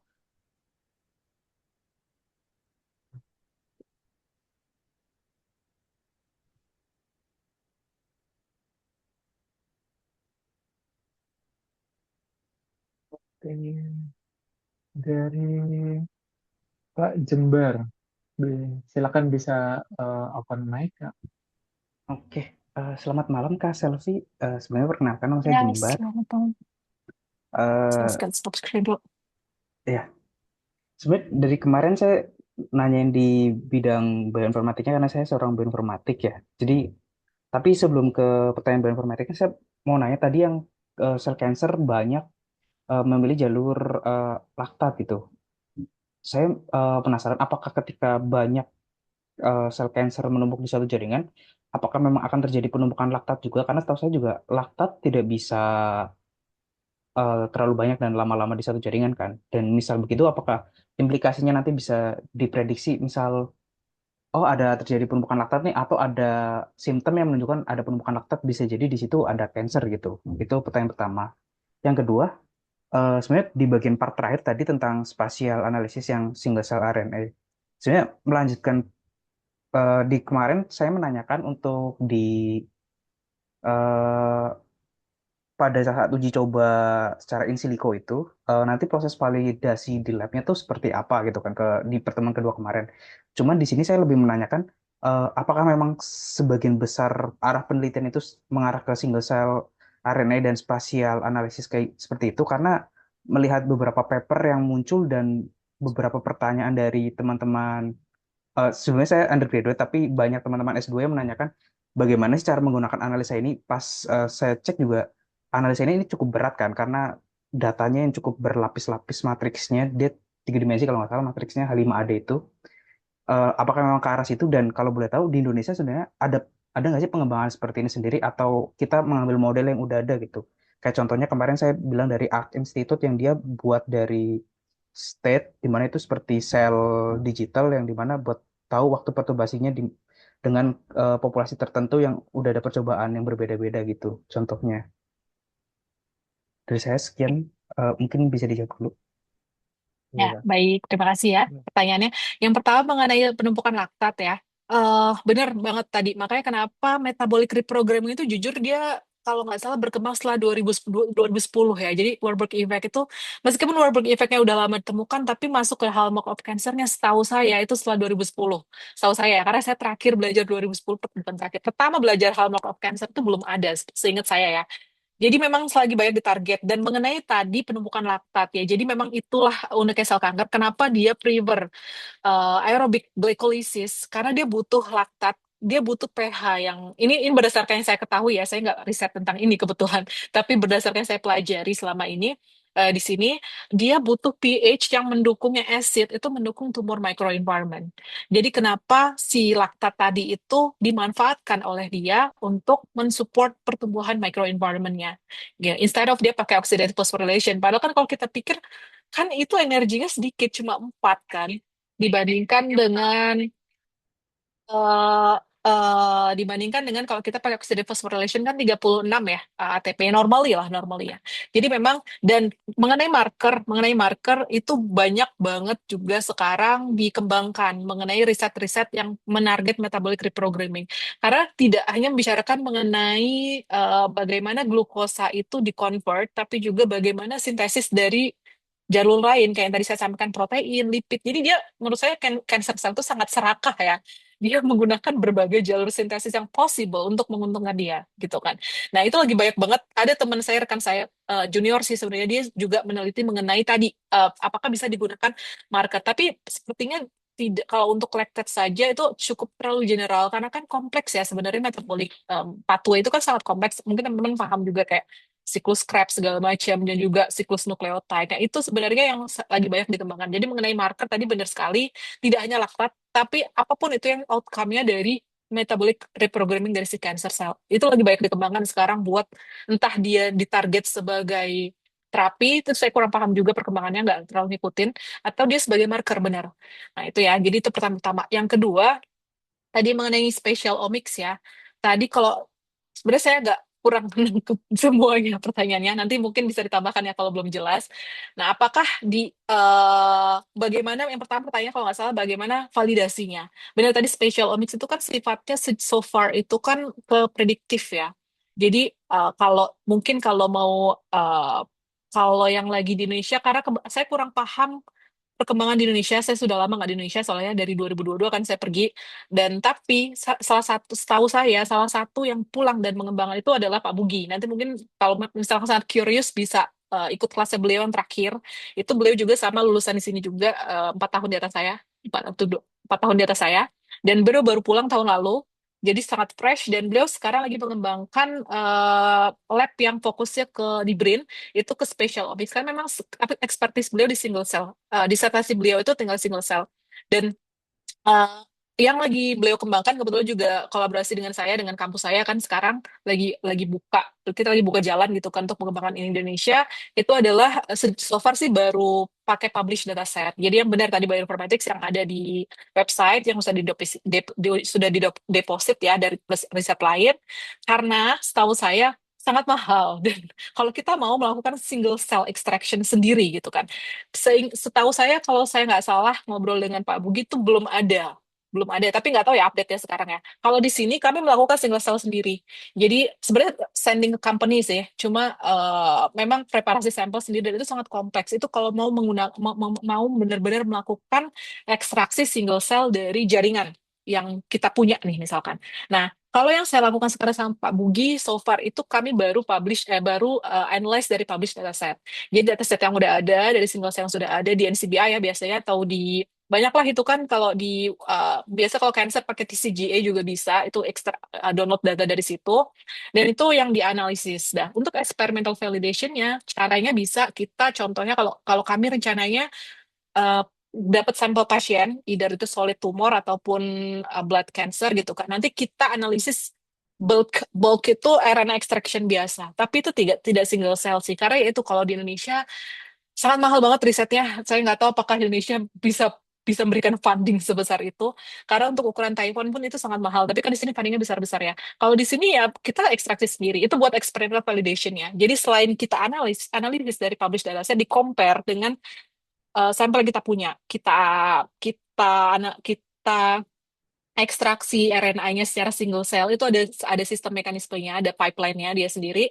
Dia ada mesinnya, di sini punya mesinnya, itu sorting satu-satu. Jadi habis itu sorting bisa dicek oh satu populasi sel gimana map ekspresi gennya, gimana posisinya seperti itu. Kan itu luas ya, luas sekali. Saya juga bukan expert karena saya mostly wet lab. Kalau Pak Bugi dia bioinformatics banget. Nah, itu kira-kira kalau apakah bisa menjawab pertanyaan mudah-mudahan bisa ya. Seperti itu sih gambarannya. Apakah menjawab? Ya, Mas Jembari gimana? Eh, oh sudah, oke. Oh, sudah ya. So far Luar sih lagi biasa. dikembangkan ya. Kalau tertarik mungkin nanti bisa ikut kelas beliau. Karena beliau sangat expert di bidang multiomics. Saya lebih ke experimental validation sih sejauh ini. Baik. Calon-calon ini kayaknya master bioinformatik nih Kak. Tapi memang Oke, lagi sangat berkembang sih Mas, memang iya, bioinformatics betul, ini. betul, betul. Lagi sangat berkembang. Oke, ngomong-ngomong ternyata juga ada pertanyaan di kolom chat. Ini dari Hmm. Kak Gedeon Setiawan. Ah, mau bertanya, kebetulan saya klinisi dan untuk tumor-tumor solid masih surgery sebagai pilihan terbaik. Nah, untuk CRT sel apakah efektif pada kasus-kasus yang rendah tumor infiltrating limfositnya seperti breast cancer, leukemia A dan B? Silakan. Dan. Baik. Wah, kebetulan untuk CAR T-cell apakah efektif untuk kasus-kasus rendah tumor infiltrate lymphocyte? Kalau memang untuk perkembangan di Indonesia, so far setahu saya CAR T belum banyak ya kalau di Indonesia ya. Ini update terakhir ya. Saya juga soalnya lagi mau membangun apa niche penelitian, niche riset di Indonesia. Jadi kan saya juga lagi pengen update kira-kira di Indonesia so far perkembangannya lebih kemana. Tapi kalau saya lihat lebih ke bioinformatics ya sekarang. Kalau CAR T itu belum di Indonesia. Nah, kalau pertanyaan apakah efektif atau tidak untuk yang tumor infiltrating limfositnya rendah itu kalau theoretically sebenarnya kurang efektif ya karena kan dia memanfaatkan T cell exhaustion kan sebenarnya kalau CAR T karena dia memanfaatkan kita ekstrak si T cell ya kemudian kita engineer meskipun kita kembangkan di luar ya secara in vitro di petri dish untuk dikembalikan lagi ke pasien sebenarnya kalau tumor infiltrating limfosit rendah sepertinya kurang efektif gitu kan kalau untuk kasus solid tumor, memang so far masih ke yang konvensional. Contohnya tadi pakai synthetic lethality itu yang salah satu yang juga paling banyak setahu saya untuk breast cancer ya, BRCA mutation. Kalau satu lagi untuk saya nggak banyak tahu mengenai breast cancer karena dulu saya master juga blood blood cancer ya, CML.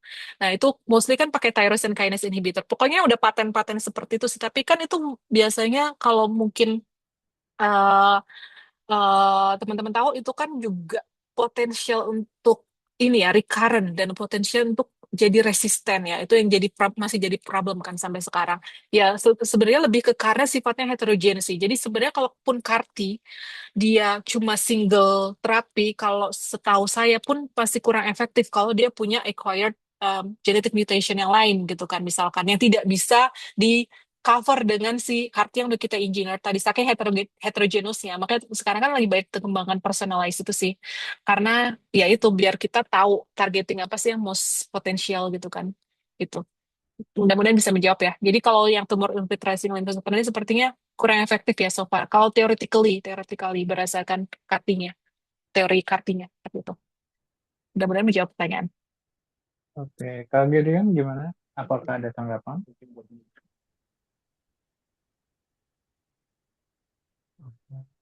Masih menunggu ya responnya. Iya, Kita lanjut ke iya Bu.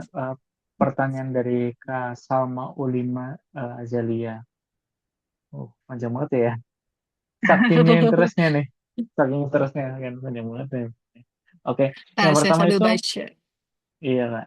Oke, yang pertama itu apa saja aspek dan signifikasi yang perlu dipertimbangkan untuk suatu atau protein berpotensi secara klinis untuk prognosis, diagnosis, atau monitoring kanker progression. Seperti contohnya yang saya ketahui sudah digunakan di beberapa clinical diagnosis yaitu mutation gen, plus BRCA, FGFL, namun gen seperti CDK, TGF beta, dan banyak atau tumor suppressor gen lainnya yang banyak terlibat dalam molecular network in cancer progression yang sudah banyak diriset namun belum banyak pengaplikasiannya secara klinis. Mohon koreksinya atau mungkin update-nya sejauh ini. Oke. Yang kedua itu terkait dengan izin bertanya dari insight dari Kak Selvi itu menurut Kakak bagaimana potensi dari non-coding RNA dan kanker epigenetik sebagai biomarker karena saya ketahui di Taiwan cukup banyak penelitian kanker biomarker berfokus kepada cRNA atau pemanfaatan kanker epigenetik. Silakan. Ya. Baik, mungkin pertanyaan pertama dulu. Kira-kira bagaimana cara Ya. mempertimbangkan gen tersebut berpotensi secara klinis ya, sebagai either dia sebagai prognosis, diagnosis atau monitoring. Nah, ini kebetulan terkait banget dengan riset saya karena fokus riset saya di lab validate riset saya mencari ini ya, mencari targeted gene targeted terapi ya. Kalau saya fokus di sekarang di pancreatic sama satu lagi di blood cancer. Nah, gimana cara kita tahu gen ini potensial sebagai ditarget atau tidak? Dilihat dari perannya apakah dia berperan utama dalam suatu pathway atau tidak. Jadi misalkan kita cari, kalau misalnya pathway itu kan panjang ya biasanya. Ada downstream, ada upstream. Kita target paling upstream. Dan dari upstream ini kan biasanya ketika kita target yang paling atas, kita off nih yang atas nih, kita inhibit atau kita apapun lah itu kita kita modifikasi atau apa atau bisa juga ditarget buat buat buat pengembangan inhibitornya gitu kan. Dia kan ketika dia terinhibisi downstream targetnya juga akan off ya. Nah, itu yang misal itu yang banyak riset yang dilakukan itu menarget upstream termasuk riset saya dan kita lihat downstreamnya beneran nggak dia berefek ke phenotype dari cancer yang kita cek seperti itu. Contohnya tadi ini pertanyaan contoh ya di clinical diagnosis misalkan KIRAS, BRCA, EGFR ya ya dan banyak oncogene lainnya terlibat dalam multi network. Oke, sebenarnya setelah saya mendalami waktu saya S2 dan saya belajar tentang ini saya tidak terlalu paham tentang aplikasinya ya. Cuma belajar signalingnya aja. Tapi ketika saya mendalami, terutama saya belajar di Taiwan ini, sebenarnya banyak kok pengembangan-pengembangan dari inhibitor yang targeting dari gene-gene tadi, terutama yang driver mutation ya. Apalagi kayak IGFR itu seperti saya sudah banyak. Tapi itu balik lagi, tidak bisa hanya menggunakan single terapi. Mostly sekarang kan pakai combination kan, atau ketika dia muncul recurrent, atau dia muncul resistan, kita target yang lainnya, seperti itu. Kalau misalkan tadi saya jelas tentang BRCA, juga caranya kan ditarget kita ada breast cancer yang dia punya BRCA mutation misalkan seperti itu ditarget oh dia sejauh ini so far sudah clinically approved itu menggunakan PARP inhibitor olaparib itu sudah banyak banget ininya clinical validation-nya untuk itu bisa di searching itu salah satu yang paten menggunakan mekanisme konsep synthetic lethality yang tadi saya sampaikan kalau yang lainnya ya saya mungkin tidak paham terlalu detail karena tidak kebetulan tidak masuk ke bidang fokus dari riset saya seperti itu. Jadi sebenarnya sudah banyak kok aplikasi dan terutama pengembangan-pengembangan inhibitor-inhibitor yang targeted gene ya terutama ya sekarang. Itu udah lama sebenarnya berkembang dan sudah banyak diaplikasikan. Cuma saya nggak tahu update di Indonesia karena sebetulnya saya juga bukan klinisi ya di Indonesia dan udah lama nggak update. Nah, tapi kalau di sini risetnya sebenarnya sudah banyak dan arah ke klinisnya satu lagi sih menurut saya ini insight pribadi ya fokus riset di Indonesia itu terkadang berhenti di tengah.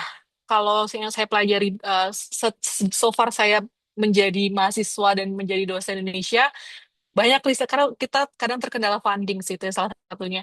Berhenti di tengah. Ketika sudah berhenti satu, oh padahal ketemu nih, tapi itu tidak ada follow up atau lanjutan sampai ke klinis. Clinical validation. Mostly biasanya di funding atau kadang di ethical sih biasanya seperti itu. Kalau di sini itu biasanya satu Prof itu akan fokus sampai ke clinical validation. Jadi akan fokus misalnya satu mutation. Nah, jadi mungkin kalau di Indonesia memang insight-nya rata-rata berarti di riset, belum banyak aplikasi. Tapi sebenarnya kalau misalkan kita tahu di internasional itu sudah banyak kok. Berarti ya, itu update so far yang saya tahu ya di lingkungan internasional. Nah, yang kedua, insight mengenai penggunaan potensi non-coding RNA sama epigenetik. Nah, ini juga banyak sebenarnya non-coding ini kan lagi berkembang banget ya untuk digunakan untuk menarget uh, memodifikasi tadi ekspresi dan overekspresi dan downregulasi dari tumor suppressor gene ataupun oncogene. Juga termasuk epigenetik untuk biomarker. Tidak hanya biomarker, sebenarnya juga banyak ditarget. Sekarang itu banyak dikembangkan juga inhibitor untuk DNA methylation. Nah, itu juga lagi banyak. Salah satu senior saya juga dia fokus risetnya di epigenetik yang kaitannya dia mengembangkan inhibitor methylation kalau teman-teman pernah dengar desitabin, itu drug yang buat target methylation. Itu juga sudah banyak yang dikembangkan untuk riset klinis seperti itu. Jadi kalau Taiwan memang banyak fokusnya dan bagusnya sebenarnya sayangnya ya kita belum bisa seperti di sini itu adalah mostly kita berhenti di riset bench work dan tidak banyak yang follow up-nya benar-benar sampai selesai ke clinical validation. Kalau di sini mostly mereka fokus sampai clinical validation bahkan sampai masuk ke rumah sakit ya pemanfaatannya sampai ke hospital base seperti itu. Itu sayang sekali sih. Mudah-mudahan suatu saat ya kita bisa seperti di sini ya. Itu aja. Kira-kira ini bisa saya sampaikan. Oke, luar biasa banget ya pemaparannya, penjelasannya terkait dengan tadi. Gimana Kak Salma? Apakah ada respon?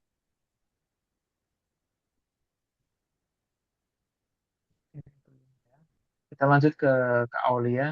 Dan sekali lagi untuk Mas Mbak atau Kakak bisa ini ya, raise hand kalau pengen nanya langsung atau bisa di kolom chat. Dari Kak Aulia, gimana potensi dendritic cell untuk imunoterapi, Kak? Sebentar, saya seperti punya slide aku. Saya agak lupa. Dendritik ini Bentar. Sorry, bentar. Saya agak lupa apakah dendritik soalnya memang ini kan tidak bidang saya sekarang. Bentar ya, saya cek dulu slide saya. Soalnya Oke. ada beberapa slide yang saya hide. Kalau NK itu bisa, tapi dendritik agak lupa. Oh iya. Sambil nyari-nyari nih untuk sobat generasi peneliti Oh, bisa review lagi materi tadi yang mau ditanyakan atau apa gitu kemudian atau apapun itulah yang mau diobrolkan bisa banget nih. Atau mau ngajak collab juga nih, boleh banget ini. mostly welcome. Iya, Mudah-mudahan welcome tahun banget. depan udah bisa Oh, balik ke Indo. Udah selesai. Nah, ini kalau dendritik, ini dari paper yang saya dapat di 2023 ya. Jadi kalau dendritik, jujur saya nggak tahu sejauh itu, tapi ini ada mekanisme lain selain CAR-T, yaitu CAR-NK, natural killer, dan macrophage. Iya, ini macrophage. Jadi sepertinya kalau saya lihat dari sini, mostly dia memanfaatkan sel-sel yang sifatnya efektor ya, efektor utama, spesifik. Jadi adaptive immune response. Selain macrophage, kalau macrophage kan dia juga eksekutor untuk ini ya, terakhir ya, untuk membunuh juga kan. Jadi kalau dendritik, mohon maaf, so far saya nggak tahu apakah dia bisa digunakan apa tidak. Maksudnya based on yang saya tahu dan based on paper yang recently saya ambil, ini dia selain CAR-T ada CAR-NK dan CAR-M macrophage. Tapi kalau dendritik belum belum belum tahu gitu. Mudah-mudahan bisa menjawab. Nanti ini saya share kok slide-nya. Nanti kalau teman-teman misalkan ada paper yang mau dibaca dan mungkin nggak bisa akses di Indonesia karena terbatas aksesnya, bisa mungkin email saya personal, boleh nanti saya kirimkan papernya.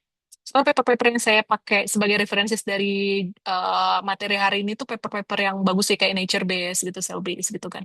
Mungkin bisa pengen baca lebih detail ya. Kalau kayak saya juga mungkin menyampaikannya ada banyak keterbatasan kan. Seperti itu. Bisa private chat buat dikirimkan nanti papernya.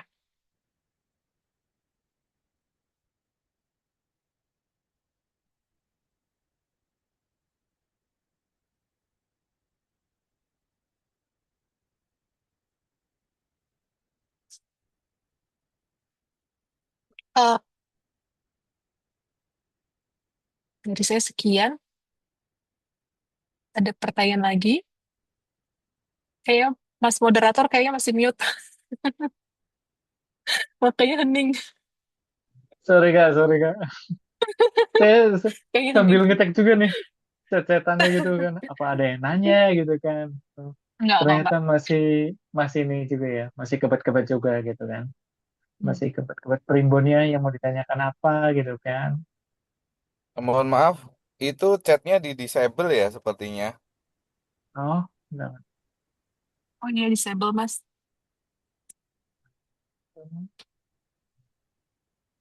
Ya, sudah sekarang. Udah.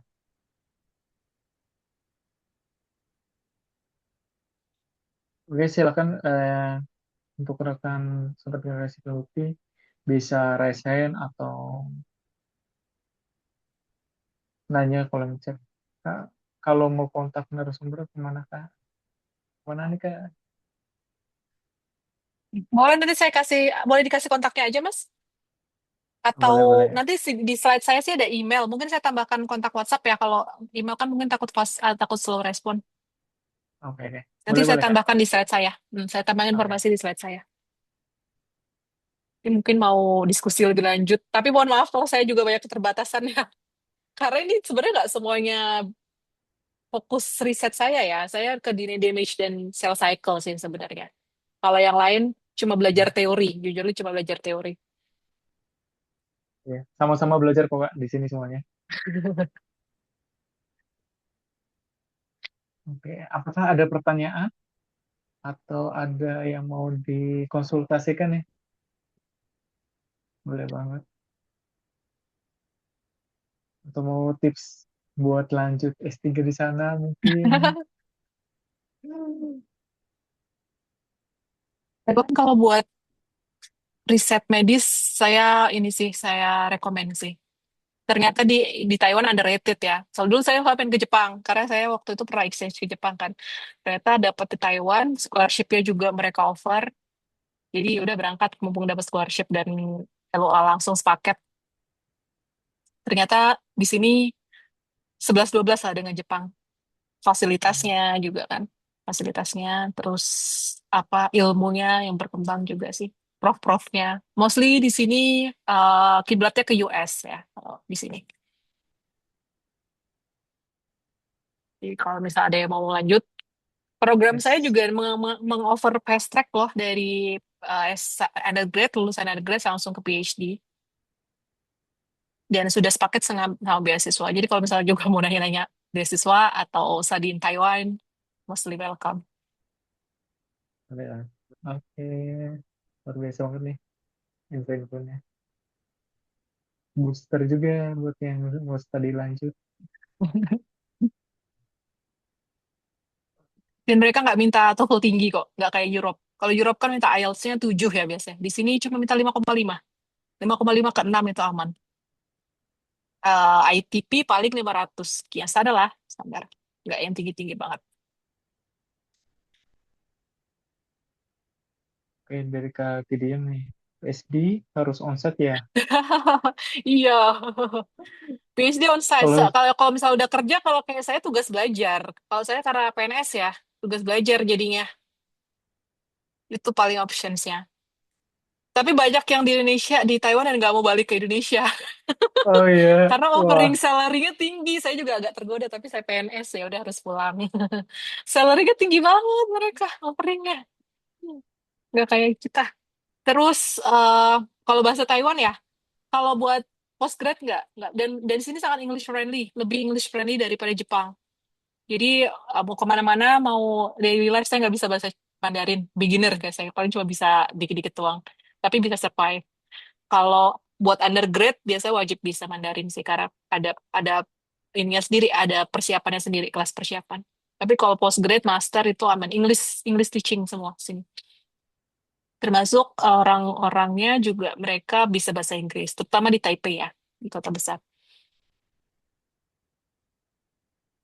oh iya nyambung tadi yang PSD itu Kak. Di sana berarti statusnya kita dibayar sebagai student atau kayak gimana? Kayak mungkin kalau di Europe kan rata-rata kayak gitu gitu kan Kak. Atau di Salary ya, salary base. Aussie, iya gitu. Itu gimana Kak? Kalau sistemnya di Taiwan sendiri? Tergantung skema beasiswa. Jadi kalau mostly di sini kan scholarship-nya dari MOE, Ministry of Education. Nah kalau itu memang sistemnya kayak kita LPDP lah. Jadi dibayar. Tapi biasanya prof nambahin sih. Kalau makanya make sure profnya adalah prof yang fundingnya stable. Biasanya cari-cari aja prof senior, jangan terlalu muda lah. Kalau muda itu biasa pasti establish lab-nya biasanya. Itu kalau saya dapat beasiswa skemanya salary. Dan ini beasiswa, beasiswa yang saya dapat memang paling kompetitif, tapi paling besar yang saya dapetin di Taiwan. Maksudnya even even untuk orang Taiwannya beasiswanya nggak hanya di offer buat foreigner, tapi juga buat orang Taiwannya. Tapi sistemnya salary based, jadi prof itu bayar salary dan itu sudah ada standar minimalnya.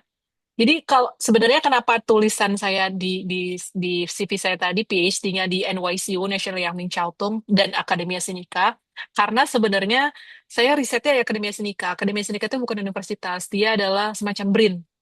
Tapi rankingnya di dunia itu 29. Jadi emang emang dia leading institution banget lah gitu kan. Tapi semacam research institution yang mirip sama BRIN di Indonesia, number one di Taiwan. Dan kan bukan university, jadi dia tidak bisa mengeluarkan ijazah. Nah, dia collab sama universitas-universitas top di Taiwan. Kalau saya afiliasi sama NYCU itu tadi. Jadi nanti yang ngeluarin ijazah NYCU, tapi prof saya di Sinika, yang bayar prof saya sini, yang bayar beasiswa saya dari Sinika gitu. Gitu. Nah, kalau yang di university base itu dari MOI biasanya. Kalau dosen ada namanya MOI Elite itu. Banyak sih offering beasiswa, banyak banget. Dan kalau yang MUI, kalau saya sih optimis nggak mudah, lebih mudah keterimanya sih. Meskipun beasiswanya ya nggak sebanyak yang di offer di Sinika, tapi cukup, itu cukup ya, kayak LPDP lah, cukup lah. Tapi kalau bawa keluarga kayak agak kurang deh kalau MUI. Tuh. Biasanya sih, tapi kalau profnya generous, dia akan ngasih tambahan sih pasti. Iya, aman sih, tapi so far banyak kok orang-orang Indonesia di sini baik banget. Sampai lulus aman. So, ayo join ke studi di Taiwan. Oke, luar biasa nih, Kak. Hmm. di Taiwan ya.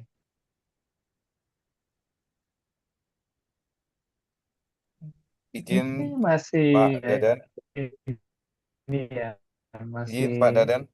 gitu kan. Oh iya, gimana Pak? Halo, iya. Ini dari Kak Aulia nih, lanjut nih. Karti sel terapi berapa kira-kira biayanya? Mana negara yang ekonomis untuk karti sel terapi? Aduh, saya nggak tahu kalau ini. Jujur kalau aplikasi kebiayaan saya kurang paham, mohon maaf. Dan negara yang ekonomis juga saya kurang update sih negara mana yang sekarang mesti pakai aplikasi karti ya. Jadi mohon maaf belum bisa jawab Mungkin, pertanyaannya. iya, Mungkin habis ini bisa googling kita. bisa nih. Mungkin yang dari sobat generasi peneliti yang lain bisa, kalau tahu ya, bisa sharing-sharing juga infonya nih terkait dengan pertanyaan tadi gitu kan. Kita discuss santai aja gitu kan. Nggak kayak di kelas secara formal ya, Kak. Santai aja. Santai aja. Oke, oke. Belum ada yang raise hand. Tadi Selamat kayaknya malam ada Pak yang mau Dadan. nanya deh. Halo, halo, Mbak. Ya, silakan, Pak. Ya, terima kasih. Saya Dokter Vindi dari Jakarta, Mbak Selvi. Terus terang ini tadi nggak terlalu nyimak saya karena memang masih ada kegiatan. Nanti saya baca record, saya dengarkan recordnya. Kalau misalkan ada pertanyaan boleh tanya Japri ya, Mbak. Boleh, boleh banget, Dok. Iya, Nanti saya kasih jangan kontak lupa WhatsApp dicantumin. di slide-nya. Iya, Iya, nanti saya baik kasih baik kontak WhatsApp itu dan email. itu saja sih karena saya mau tanya juga saya masih tadi terus terang saya belum sempat Mak. Jadi nanti saya dengerin recordnya nanti izin saya kalau misalkan tanya nanti boleh ya Mbak. Boleh, boleh, boleh, Dok. Baik, Eh, terima kasih Mbak Silvi. Terima kasih Mbak Dada, terima kasih. Iya, Pak. Terima kasih juga, Pak. Atas, eh, Kak Selvi boleh nanya lagi? Tadi saya baru Boleh. baca oke. lagi di slide-nya tentang yang di cycle cell-nya di fase setelah checkpoint-nya kan dia ada proses eh ini ya di S-nya ya dia di mana ketika dia mau replikasi.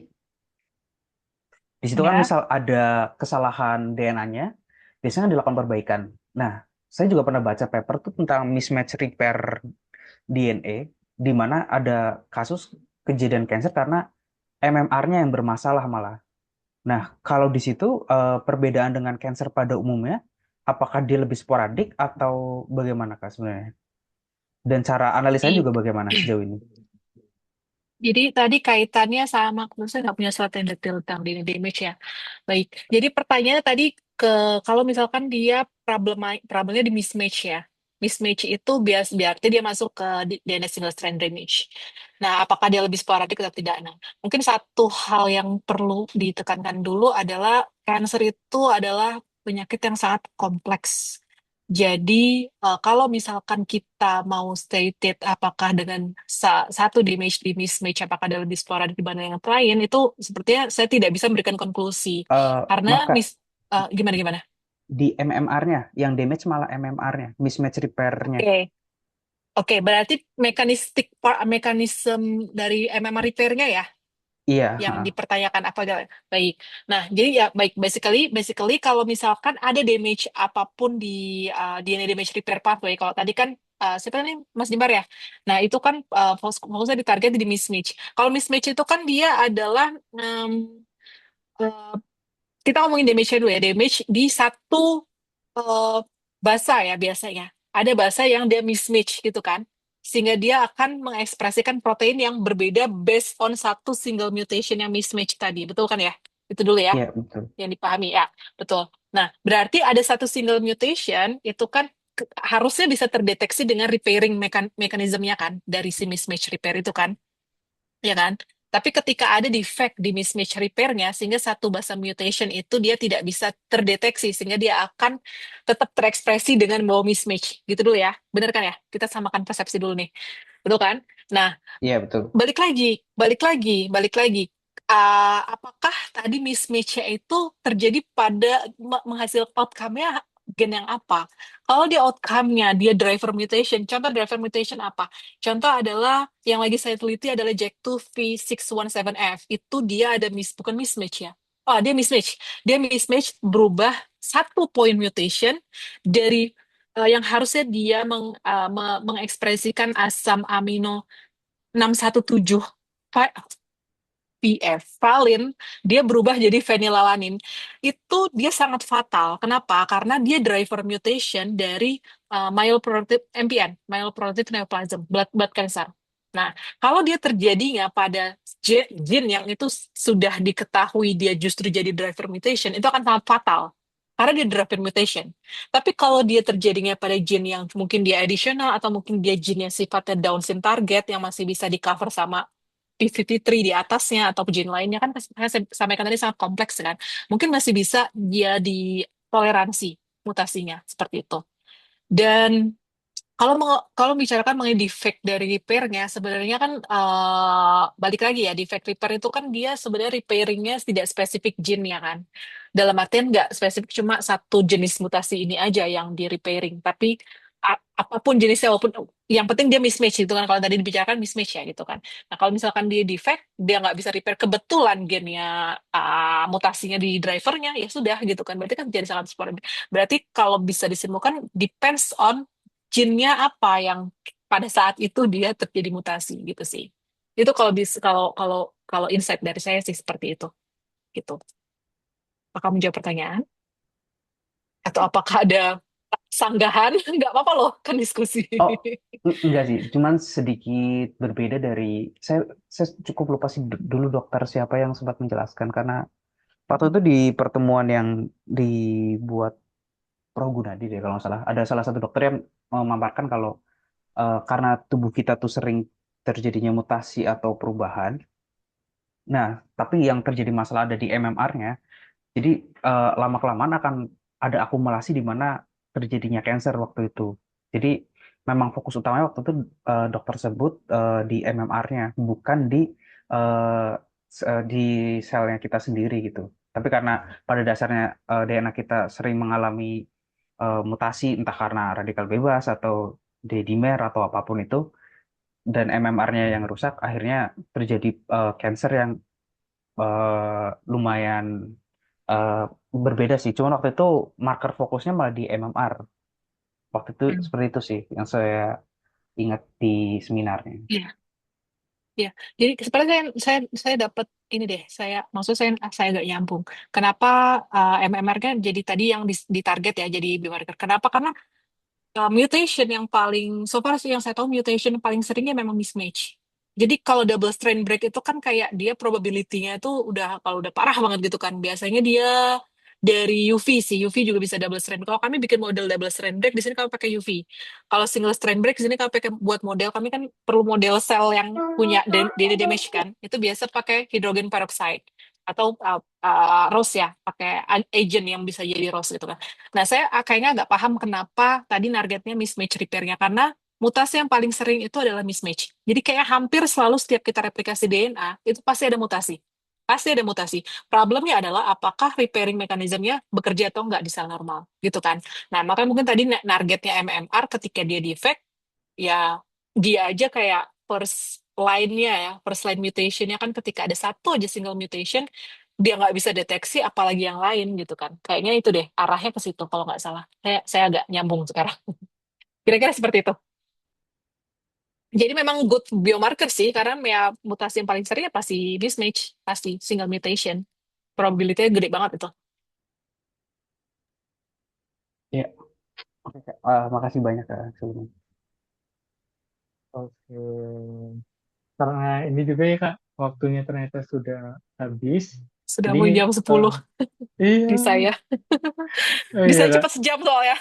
Oh iya, iya, benar-benar benar Kak. Di Iya, Taiwan ya. Oke, benar. untuk sobat generasi peneliti bisa on cam untuk sesi dokumentasi.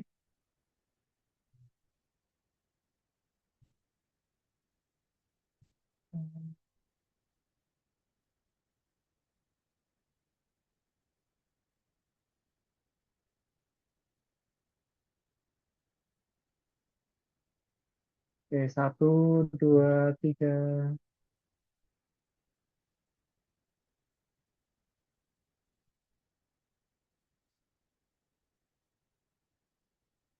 Silakan yang belum on cam bisa on cam.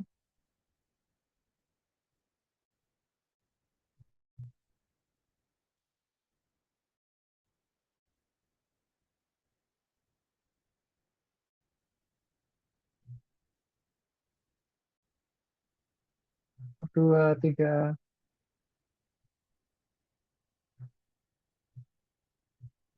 Sekali lagi.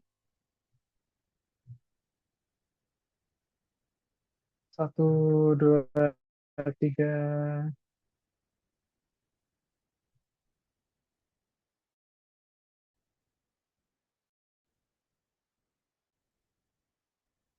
Oke. Nah, mungkin closing statement-nya 3 kata aja, Kak, Aduh, untuk apa ya? malam ini. Atau Eh, satu kata deh, nggak apa-apa itu. Diskon. tetap belajar deh, tetap tetap open minded untuk belajar gitu aja paling.